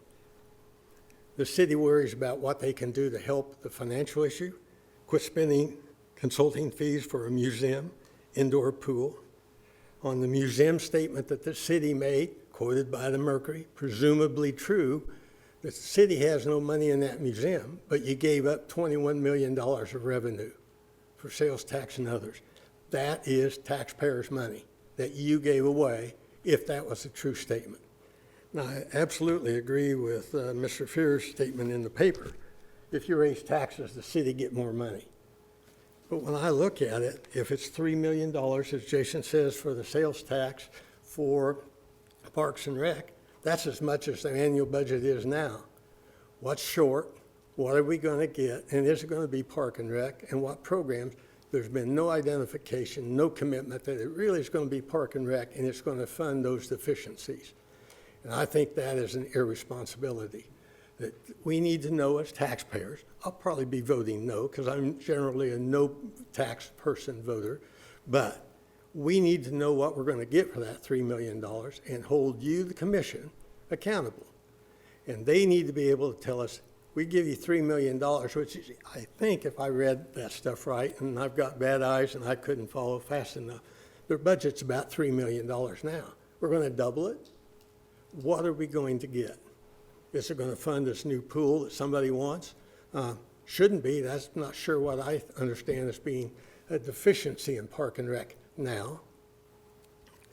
I hear the lament that the RCPD is killing it 80% to the city. I understand that. I was on the original law board. I was one that defended the legislation, and I'm proud of the RCPD. I'm irritated with the funding, but I'm also irritated with you and the county commission. If you complain about the tax you got to cover on our taxes the staff has to cover, then get a backbone and vote no to their budget. I mean, it's pretty simple. You know, you control it. Don't blame RCPD. Don't blame city staff. They just get what you give them.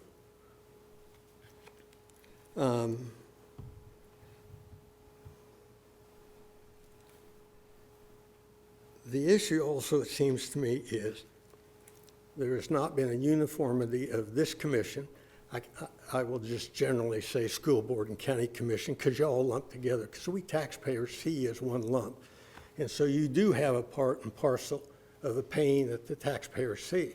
And I think, Mr. Butler, I agree with you more. What we see on the tax levy is different than what Jason was talking about. We see 7% increase in property values. We know that means 7% more to you at the city.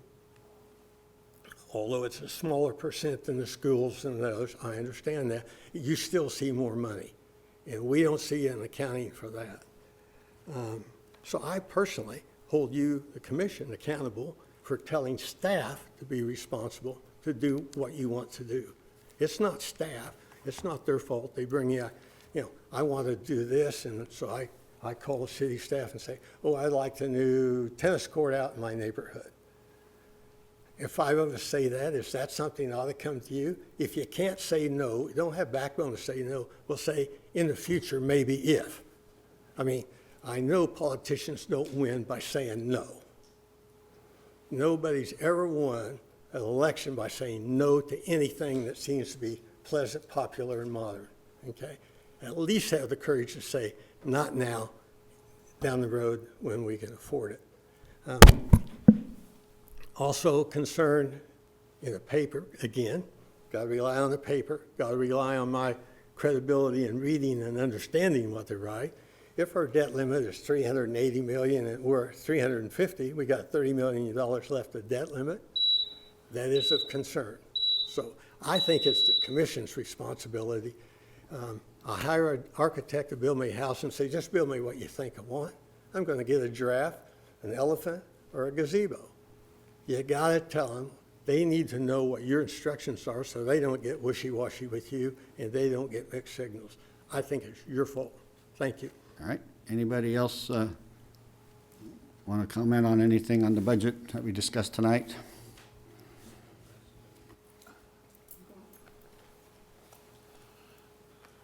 Good evening.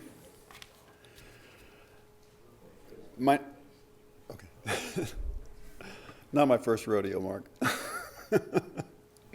My name is Gary Oles. I live at 3308 Frontier Circle. I'll fill this out after I'm done, if that's okay. Mr. Morrison, I appreciate your articulation of the issues that are on your heart and on many, many, many hearts in the city of Manhattan. One thing I want to point out, and please, I know you're not going to correct me if I'm wrong, perhaps you will, because I know this is a monologue, not a dialogue.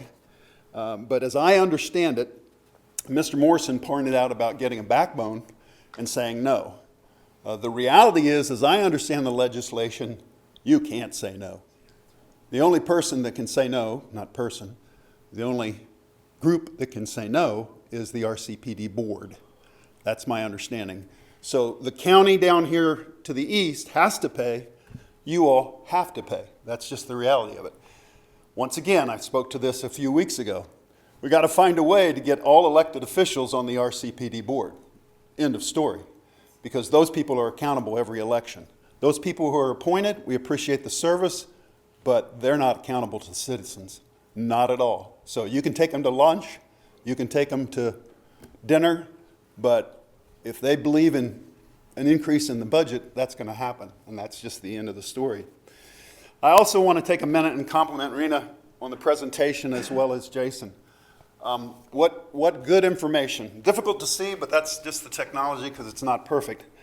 Did you hear the passion in Jason's voice? And did you also hear the frustration? Because he's in a rock and a hard place.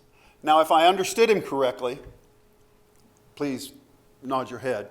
The general fund, when you say that, you're talking about city money, right? Yeah, okay. I just want to make sure that's correct.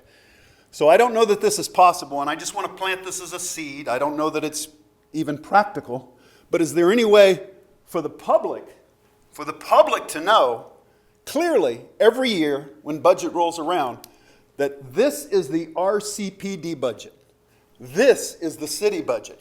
Quit putting them together. I don't know that that can be done, but if you can isolate it and say, this is RCPD, we're all going to pay for it, but that's their money. And maybe that'll put some pressure on the RCPD board from citizens to say, wait a minute, and maybe take just a little bit of pressure off of the city, but probably not much. So Jason did a great job, in my opinion, of pointing out the problems. And the problem, as I hear it, as a citizen, is money. Well, Shazam, it's always money. So the question is, what's the solution? And that's the great part of this commission, because the questions that I hear from you is, you're looking for solutions, Mayor, you're looking for solutions from citizens. That's spot on, because there's a lot of them out there that have great knowledge and great understanding, and they're paying the bill, so yeah, those are the right people to ask in forums or however you do that type of thing. One thing I want to insert as time is running out on my 5 minutes is planting a seed once again. What's the city's charter? What's the city's purpose? Now, I know this is unpopular, and hopefully I'll make it out of the room okay, but is Parks and Recreation really critical in the city of Manhattan? It's important, but is it critical? And that's why I like the conversation about how do we integrate club teams and private organizations and volunteers to make this work. Is it a quality of life issue? For me, my quality of life has nothing to do with Parks and Recreation. I probably see it very differently. Your challenge is, you want to be a politician or you want to be a statesman? You know the difference? A politician does give people what they want. A statesman gives them what they need. There's a huge difference.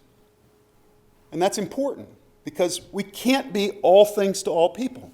That's just the reality of it. It's interesting that just a small percentage of the budget, as I understand it, comes from property taxes. I guess I could just concede and say, darn, double my property taxes, and I'll pay up. But I don't think the city's going to grow. Thanks. All right.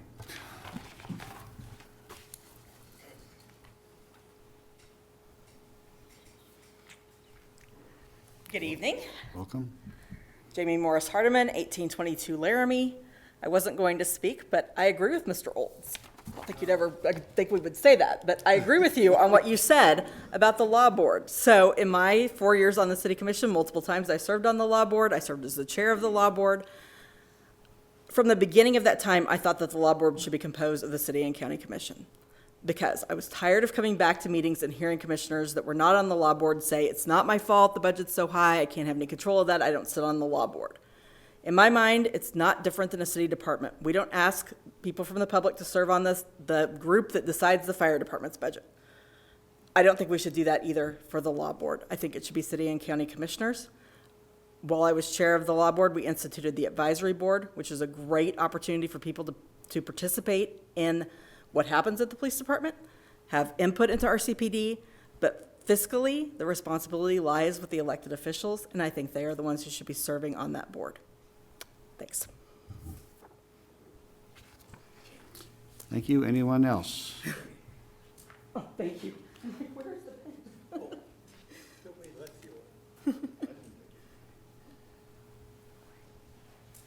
And one more public commenter? No.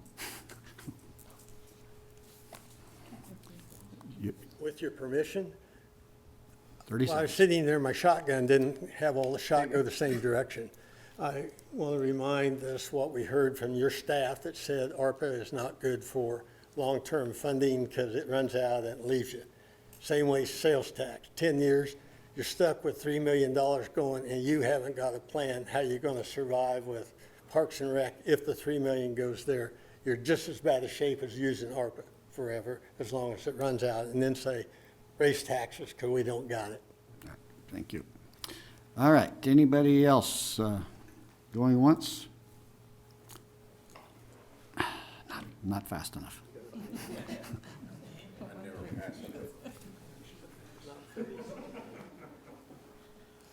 You know, Keith Westervelt never passes up an open microphone, so, but I'm a business owner in this community. I'm not a resident, so I live out toward Keats. But Parks and Rec is the backbone of Manhattan. It's always been there. And we as business owners would love to support Parks and Rec, but I haven't been asked in 10 years to sponsor a Parks and Arts in the Park show. And I used to get the pick of the litter. They used to come out. They used to say, which show do you want to sponsor with Blueville, big banner in front, and I would choose my show. McCain Auditorium does the same thing for me too. They come out and say, hey, which show do you want to sponsor this year? I'd love to have ever blue t-shirt in the Manhattan Parks and Rec with Blueville Nursery on the back of it. What great advertising for our company. So come ask us for money. We'll help you out. The community. Charge those club teams through the wazoo to use your fields. I mean, Ivan Wilkerson started a Wildcat League years ago because he wanted to lead Parks and Rec. That's okay, but not all of our community can afford an elite Park and Rec. We got families that cannot afford high fees for their kids to play. And if you don't have Parks and Rec going to Manhattan, you're going to have those kids on the street. I don't want them on the street. I want them on the ball field hitting a T-ball. I want them on the ball field learning the leadership skills that you learn through team sports. And so we're going to have to fund this, but have the private sector help you guys out. We're here to help. It's good for the community when we can get involved and help with sponsorships for Parks and Rec. So I got my wallet open, not real open, but I would love to help you guys out with some of your activities. Thank you, Keith.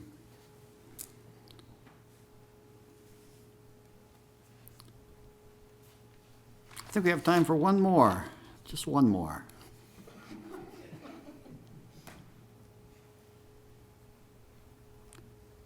All right, well, if nobody stands up in the next 3 seconds, you've missed out. 3, 2. All right, we're going to close public comment then and move on to the next step here, which is the commissioners may ask questions of city staff and discuss these some more, or provide some more direction if you haven't felt like you've given enough direction.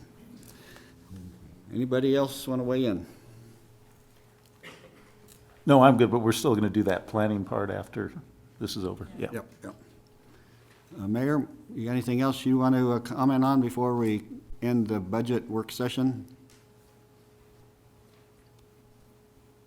No, I think we've covered about all the bases.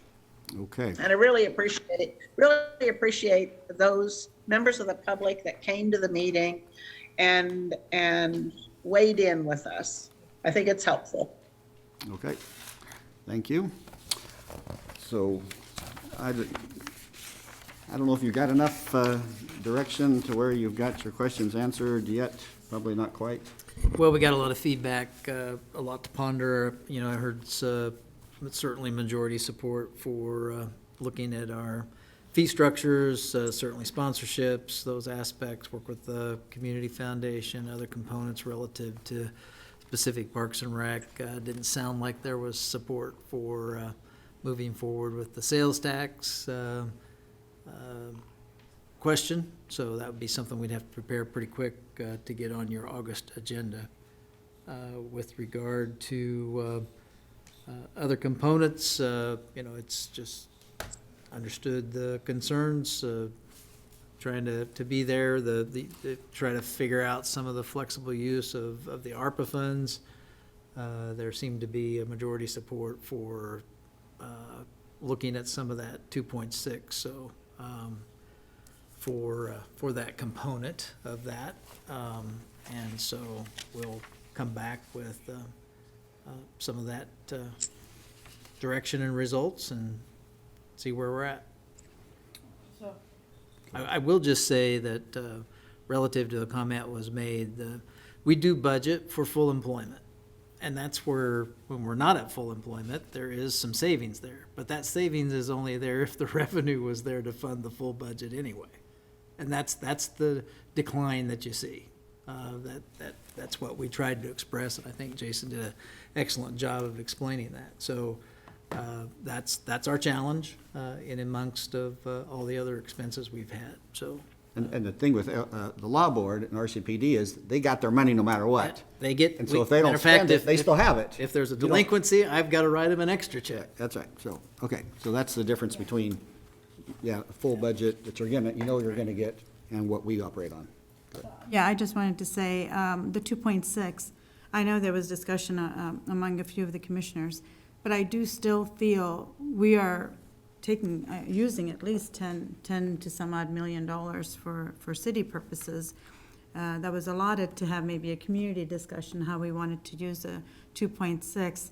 And there were ways that were discussed, maybe, doing RCPD or other projects or other things related to the city.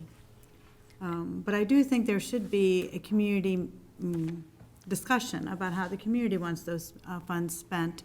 Other communities have used either all of their funds or a portion of their funds to have those discussions with their social service agencies. Of course, only about, I think maybe 11 or 13 social services have asked for money, but there's plenty that have applied, like businesses. When we partnered with the chamber, there were businesses that I never heard of that applied for those funds. And I think we need to look at some kind of a grant opportunities for those small businesses that may or may not be, or nonprofits that are too small to ask for a big ask from our funds. But I think there needs to be a certain amount allotted, if not 2.6, some amount allotted where there is a funding source or a grant opportunity, and have that discussion with the community to see where they would like to see that money spent, because it is also the community's money. And I believe we are really very much a part of that puzzle. But the community is also part of that puzzle, which we may not hear about because they're not present, or we're just making a decision on their behalf on how to use the entire ARPA funds that we received. I understand, appreciate the comments, but I don't think we're in a position to give that money away, given what we've just talked about tonight. I understand, and I don't think it's giving it away. It is their money. It is, I think when they apply, we're talking about, you can reduce it to maybe 1 million. I'm not saying all of it, but a certain part of it, I think, needs a community discussion. One of those, in those ARPA fund documents, one of those recommended having that community input, and we haven't had any community input. See, I agree with Commissioner Mata. We've had community input. They want Parks and Rec fixed. They want their taxes lowered. They want the potholes fixed. That's sufficient community input for me to recommend to put that money in those three piles, as I've said before. Ron, what do the ARPA funds require with regard to public input? There's a requirement in there for that. There's a recommendation. There's not a. It's a recommendation. That you should seek public input for how to utilize those funds. We had talked about doing that this fall for the extra 2.6. I guess the good news is we don't have to make a decision right away. That's money that we don't have to have the money committed till 2024. That's the other aspect of it. So it's not a decision you need to make immediately. And so if you have thoughts about process or application, that would be good for you to convey to us at some point. We do have. I think it's important to keep in mind the purpose of the ARPA funds was to restore some of the money lost due to COVID. And so going out and buying a piece of equipment or building something brand new are straying from the original purpose of those funds for communities. Anyway, okay. There was a lot of people and a lot of programs that were hurt with COVID. All righty. Well, since this was just a discussion item, there's no motion needed, and we are going to move into the city manager's update. You guys are all free to go, or if you don't have a life, you can stay and sit around and listen to the city manager's update. Thank you, Commissioners. I don't have a lot to go over this evening, but I did want to follow up. Last Thursday, we did have a joint city-county meeting and a couple presentations there. One of them was from Phil Anderson, and Tracy Anderson was with him as well, about the riverfront and their desire to pursue fundraising to ultimately develop a kind of a master plan for the riverfront. And in some follow-up with him that I've had, the proposal that he's put together is that he'd like to have some input from the city and the county relative to reviewing the architectural firm's proposal, and then ultimately come back to that city-county meeting in September for looking for some guidance and for giving them kind of permission to pursue that fundraising effort, and ultimately, once that would happen, then they would pursue the master plan. So, And all is this for them to raise funds on their own to fund this consulting? to fund the master plan, Yeah. correct. And they wanted some staff time to look at their proposal. I just, at some of the technical aspects of it, but also if there's a commissioner or the city wants, there's somebody else besides staff that you'd like to have involved in that process, I don't see that taking a lot of time from that standpoint. I will volunteer to put in the extra time to be one of those three, but I didn't know if there was a commissioner. The mayor had mentioned a possibility of even a commissioner, and then I could also serve. I'm sure I could find somebody on staff that would volunteer to also help with that. I'll be happy to look at it, Ron. I've got plenty of time, being retired, so.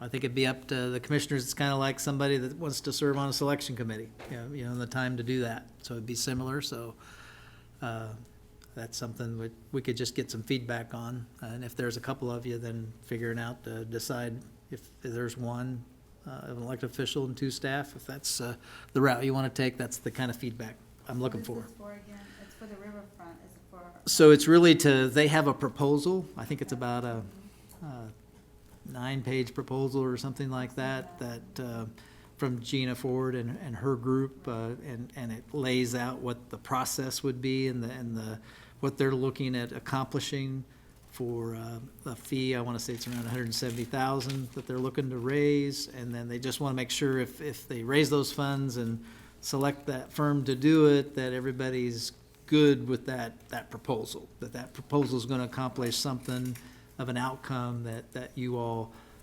would consider as a owner of property along that riverfront. So you're looking for people to serve on finding. Just kind of a review committee, I would call it. A review committee. Yeah, then that review committee would then make recommendations at the September city-county meeting. Mayor, is that what you understood? Yes, absolutely, yes.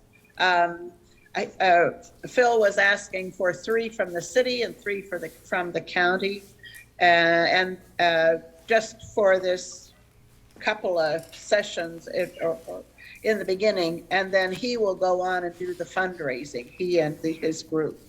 And I'm helping him, or working with him, but I probably will go to the planning meetings as best I can, but I wanted any other commissioners that are interested to have that opportunity.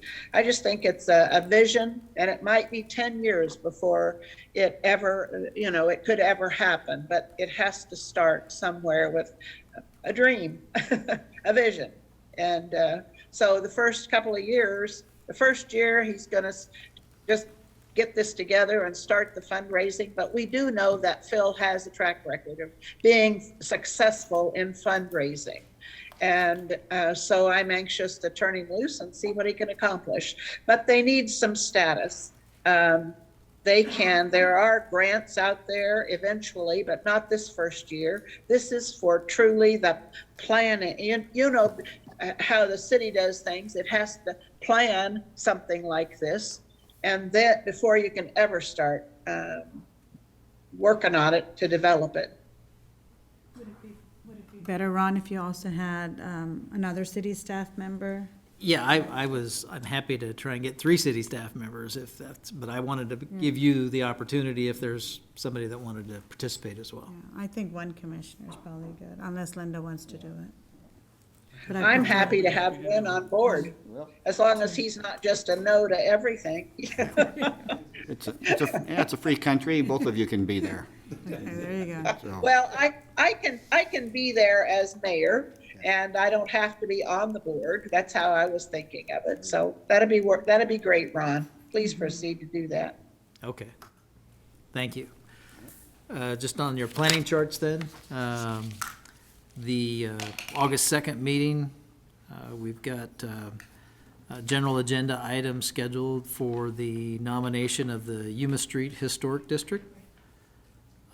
We also have a public hearing scheduled on the rezoning for the main address for Howie's Recycling.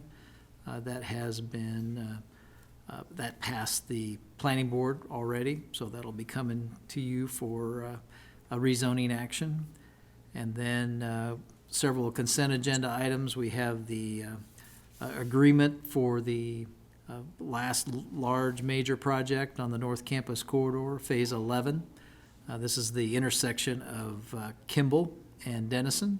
So the design contract with BG Consultants. Associated with that then is the putting the overhead power lines underground with Evergy and Larson for that section of the project as well. And then we have second reading of the ordinance for annexing the Scorpion site. And then we also have scheduled the first reading of an ordinance that will actually levy the new half-cent economic development tax. So we've never implemented that. We've been waiting for this time as we get closer. So we need to do that so that, and we need to do it before the 90 days that it would expire. And so by starting that process now, we'll have that done and we can notify the Secretary of Revenue, so there's no break in that half-cent revenue stream from the tax tables, although they'll be putting out a new tax table because of the changes that have been made already to the sales tax amounts. So that's the major things for the second. On the 16th, pretty full agenda. We've got several public hearings that night, some travel easement vacation for the old West Side Market location. We also have an amendment to the bicycle pedestrian systems plan. This is in preliminary adjustments so that we are in conformance to be able to apply for some grant funds that will ultimately help us with the improvements on North Manhattan that we spoke to you about previously, that we did the design contract for. We think we've got a good shot if we amend this plan that we'll be hopefully successful for some grant funds to assist with that project. We also have a 300 block alley vacation there at Pierre in Houston. This is in conjunction with the Art and Light Museum that will be occupying a portion of that alley. And then also we have a vacated portion of Pierre Street right-of-way in the 300 block, and that's also in conjunction with the Art and Light Museum. On the general agenda, we've got the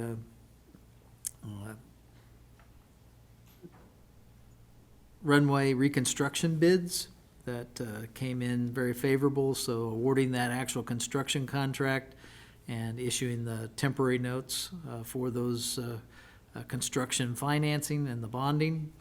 And then we are looking at the first reading of an ordinance to adopt the new 2021 international codes. There's 9 of them there. We usually do this on a 2 to 3 year cycle. And then also the 2020 National Electric Code, which runs a year behind those.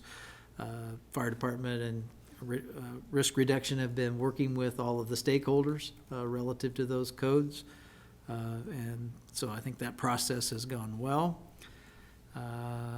And we're hopeful we'll have the economic development agreement with Scorpion, but I'm not, that might be one that isn't quite ready. So we'll see if that stays on there or not. On the consent agenda, we're looking at second readings, of course, of a couple of ordinances there. And then we've got some awards. We're going to anticipate having some awards for the sanitary sewer rehab. This is our cast-in-place pipelining that we do annually. And then also our manhole rehab program, as well as the sludge removal that we do in conjunction with the water treatment plant lime pits. Too bad we haven't figured out a way to reuse that with the price of new lime. That is gone up an incredible amount. We also anticipate a final plat on the Prairie Village at the Highlands. Should be on the August 1st Planning Board meeting, and then a selection committee recommendation for the tributary stream management plan policies.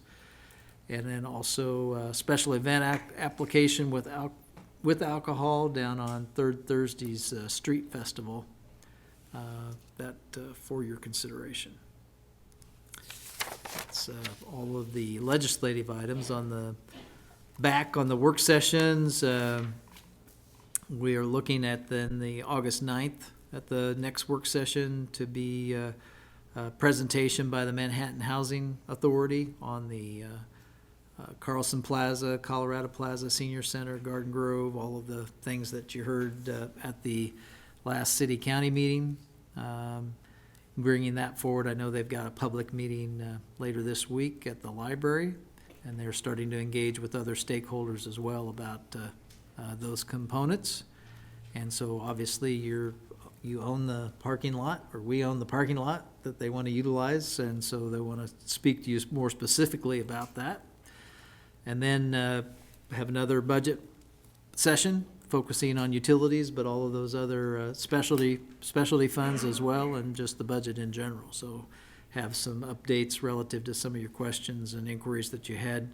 This evening, we are holding the 23rd. We could do additional budget work session, but we will need direction on the 9th as to what we want to publish, keeping in mind that rate and budget that we publish is a ceiling again, can come down, but you can't go up. So that's something, but we could have additional work sessions as we move in towards shooting for that first meeting in September for the public hearing on the budget and the revenue neutral rate.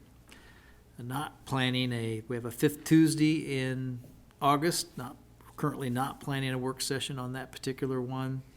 On the September 13th, we're scheduling the housing market analysis strategy discussion, hearing from the consultants.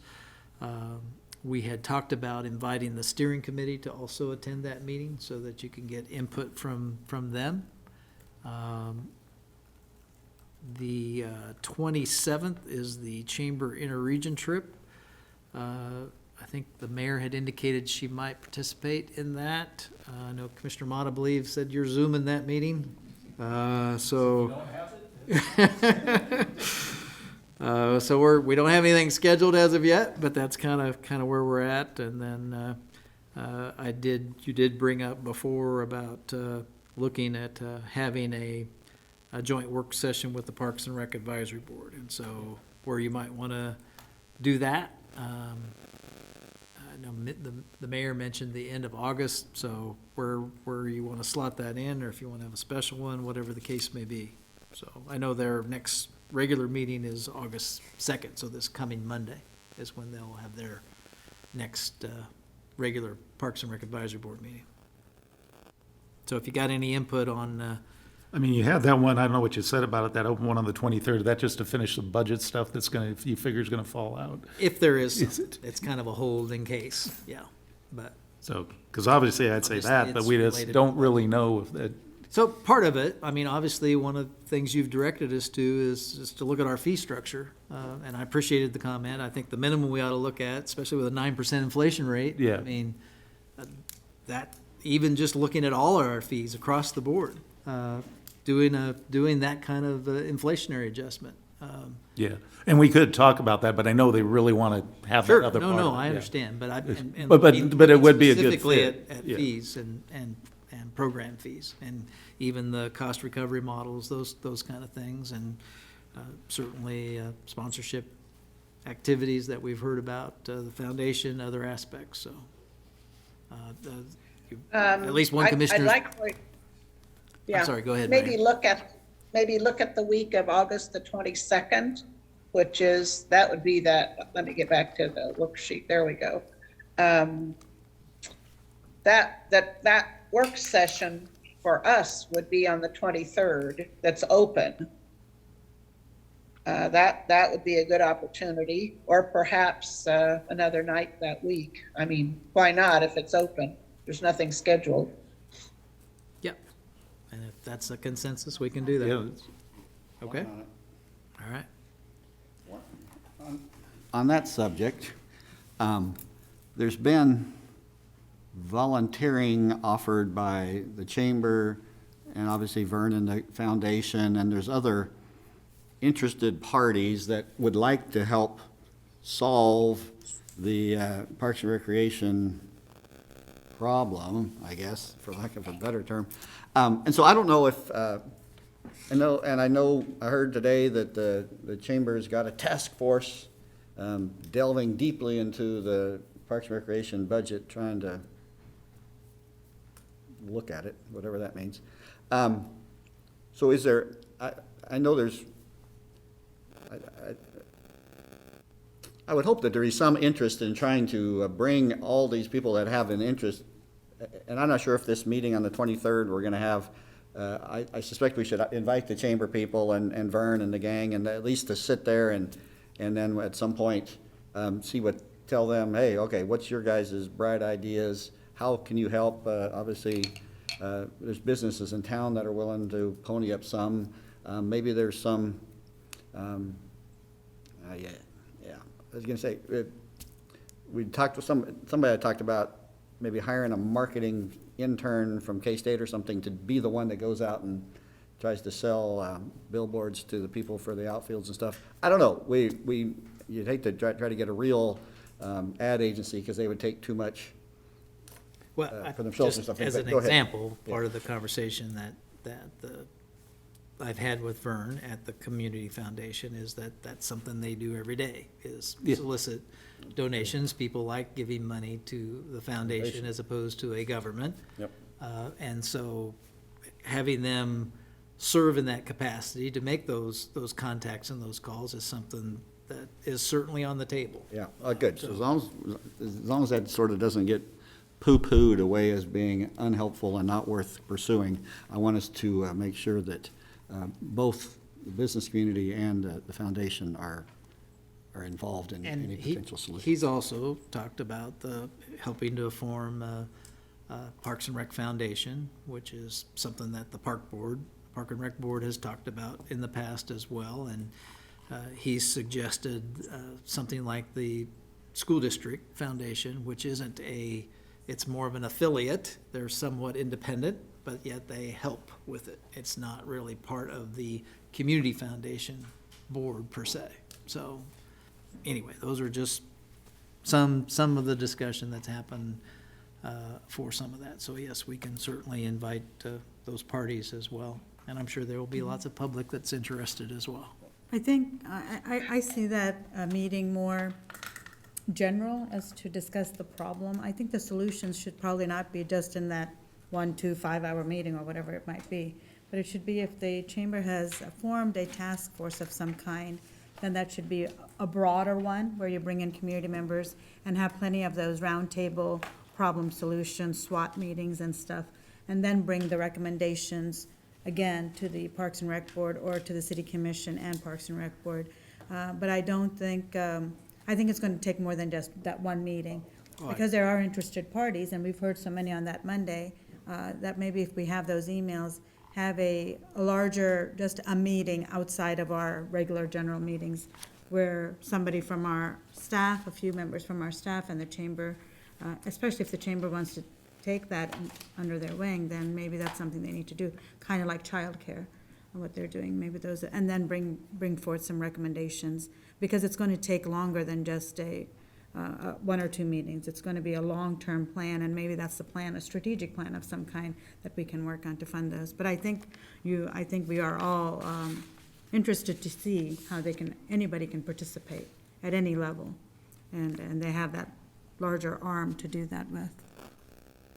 I think on the 23rd, I was thinking that we need we have not, for several years that I know of, had any kind of a joint meeting with Parks and Recreation, the advisory board. And they are feeling really left out when they aren't consulted about anything. They get an occasional update, but it's not the kind of information about a program being suspended, or they're like we sometimes the last to know. So I'd like for us to have a meeting with them about the viability of the Parks and Rec Board. They want to do a good job, and they don't feel like they have any forum to really do that. So that's the point of the joint meeting. I think I hear what Mayor Morris is saying, and I think, I discussed with you earlier today, one of the discussion topics we had was reviewing our advisory boards. How many terms should somebody serve on it? What are their responsibilities? What kind of qualifications are we seeking? What is the regional scope we are looking at? And I think sometimes even consolidating some of them if we don't need as many. And I think we've heard grumblings from some advisory boards to, I don't know what we're supposed to do. What is are we doing policy? Do we look at budget?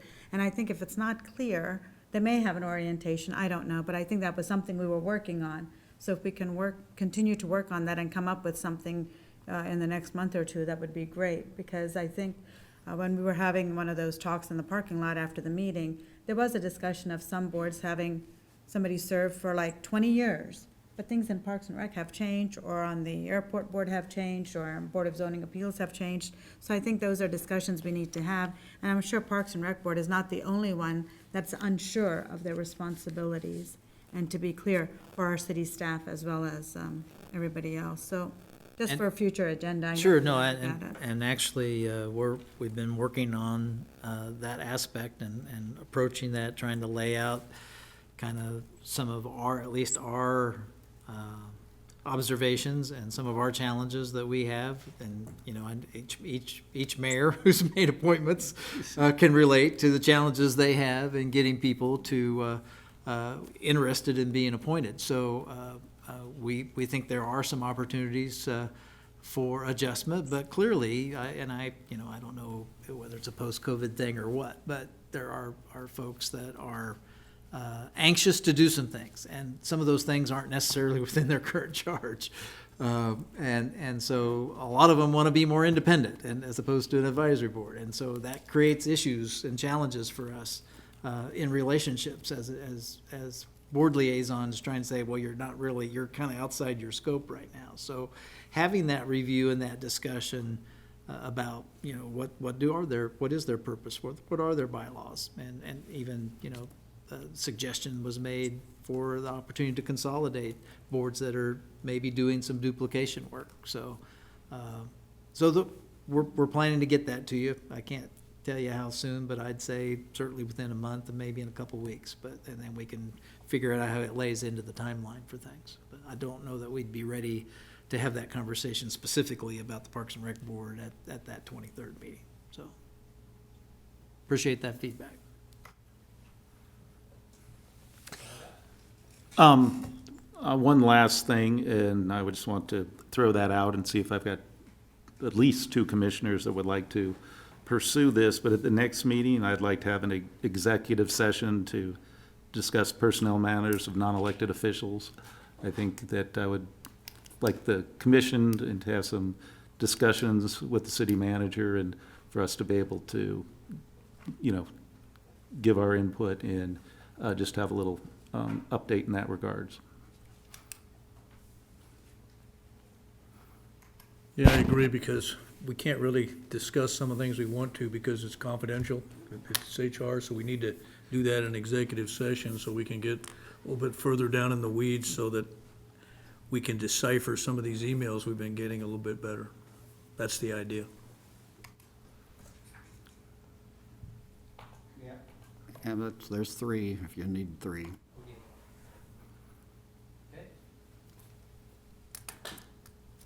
Mayor, you got anything else? Any updates from anything? What was I did want to,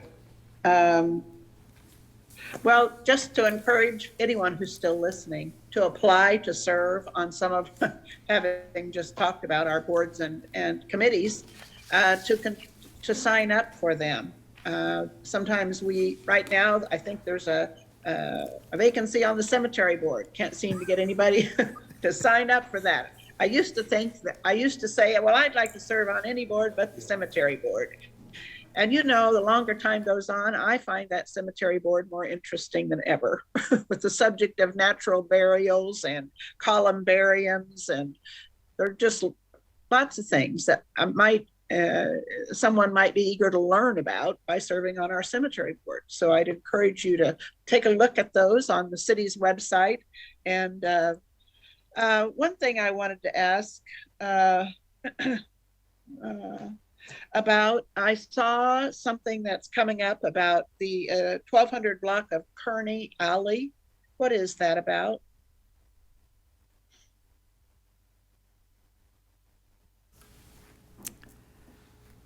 I'm not sure. Rob's coming up, so maybe he can Okay.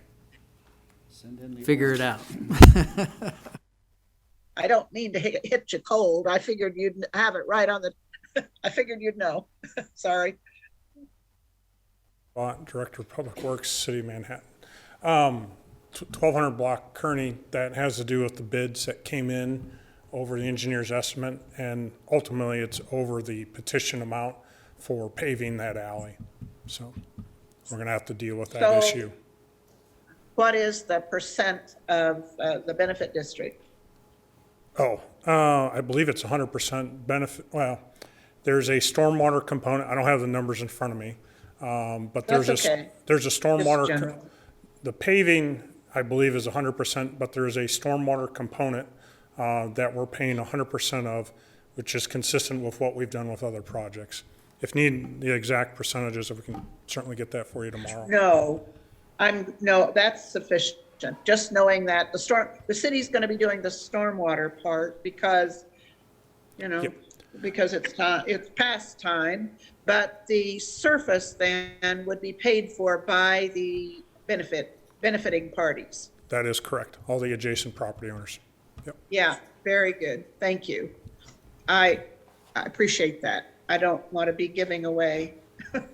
All right, thank you. Rob, it's a pleasure to talk to you. I just wanted to ask, I couldn't go to the MPO meeting. We are going to start the interviewing process for our next executive director. But Linda, I wasn't sure if you went or not, if you wanted to give any updates on that. I did go, and I'm drawing a blank, Yusha. Let me get in touch with you. I don't remember what we concluded. There's been a lot passed through my brain since then. I'm drawing a blank. Don't worry about it. And also, I couldn't attend the Stormont Vale presentation. Can somebody just give like 3 or 4 bullet points on that? They hope to be open by August 1st of next year, which will be their 11th anniversary of some rebranding or something. But, yeah, everything's going according to plan. They've got a big, for their nursing and physician's assistance program, they've fully funded a simulation laboratory with smart mannequins that is the cutting-edge training technology, apparently. Yeah. Not that I could reiterate everything, but I thought she did a really nice presentation. Had a great PowerPoint and went through the new building and all the stuff they're doing and all their programs. Thought that was a really good meeting that we had. Ron, could you have her send the PowerPoint? Could you request that? I asked her about that. She said she'd have to clear it with, Oh, okay. she had a lot of information in it. And Okay. so I'd be interested in learning more about it. I suggested that whatever pages that she wanted to share with everybody, we'd send it out to the group. Sounds good. Thank you. Secret proprietary information only shared at the meeting, so. All right, anybody else got anything else we need to talk about? If not, I would entertain a motion to adjourn. I move to adjourn the July 26th, 2022 City Commission meeting. Is there a second? There we go. Commissioner Butler has made the motion and Commissioner Reddy has seconded the motion. City staff, please call the roll. Commissioner Reddy, Yes. Commissioner Butler, Yes. Commissioner Motta, Yes. Mayor Morris, Yes. Commissioner Haddisall. Yes. Motion passes. All right. Mark, let me just say thank you for leading tonight's meeting. I appreciate you doing that on such short notice. You're welcome. Meeting adjourned. Thanks for sharing your evening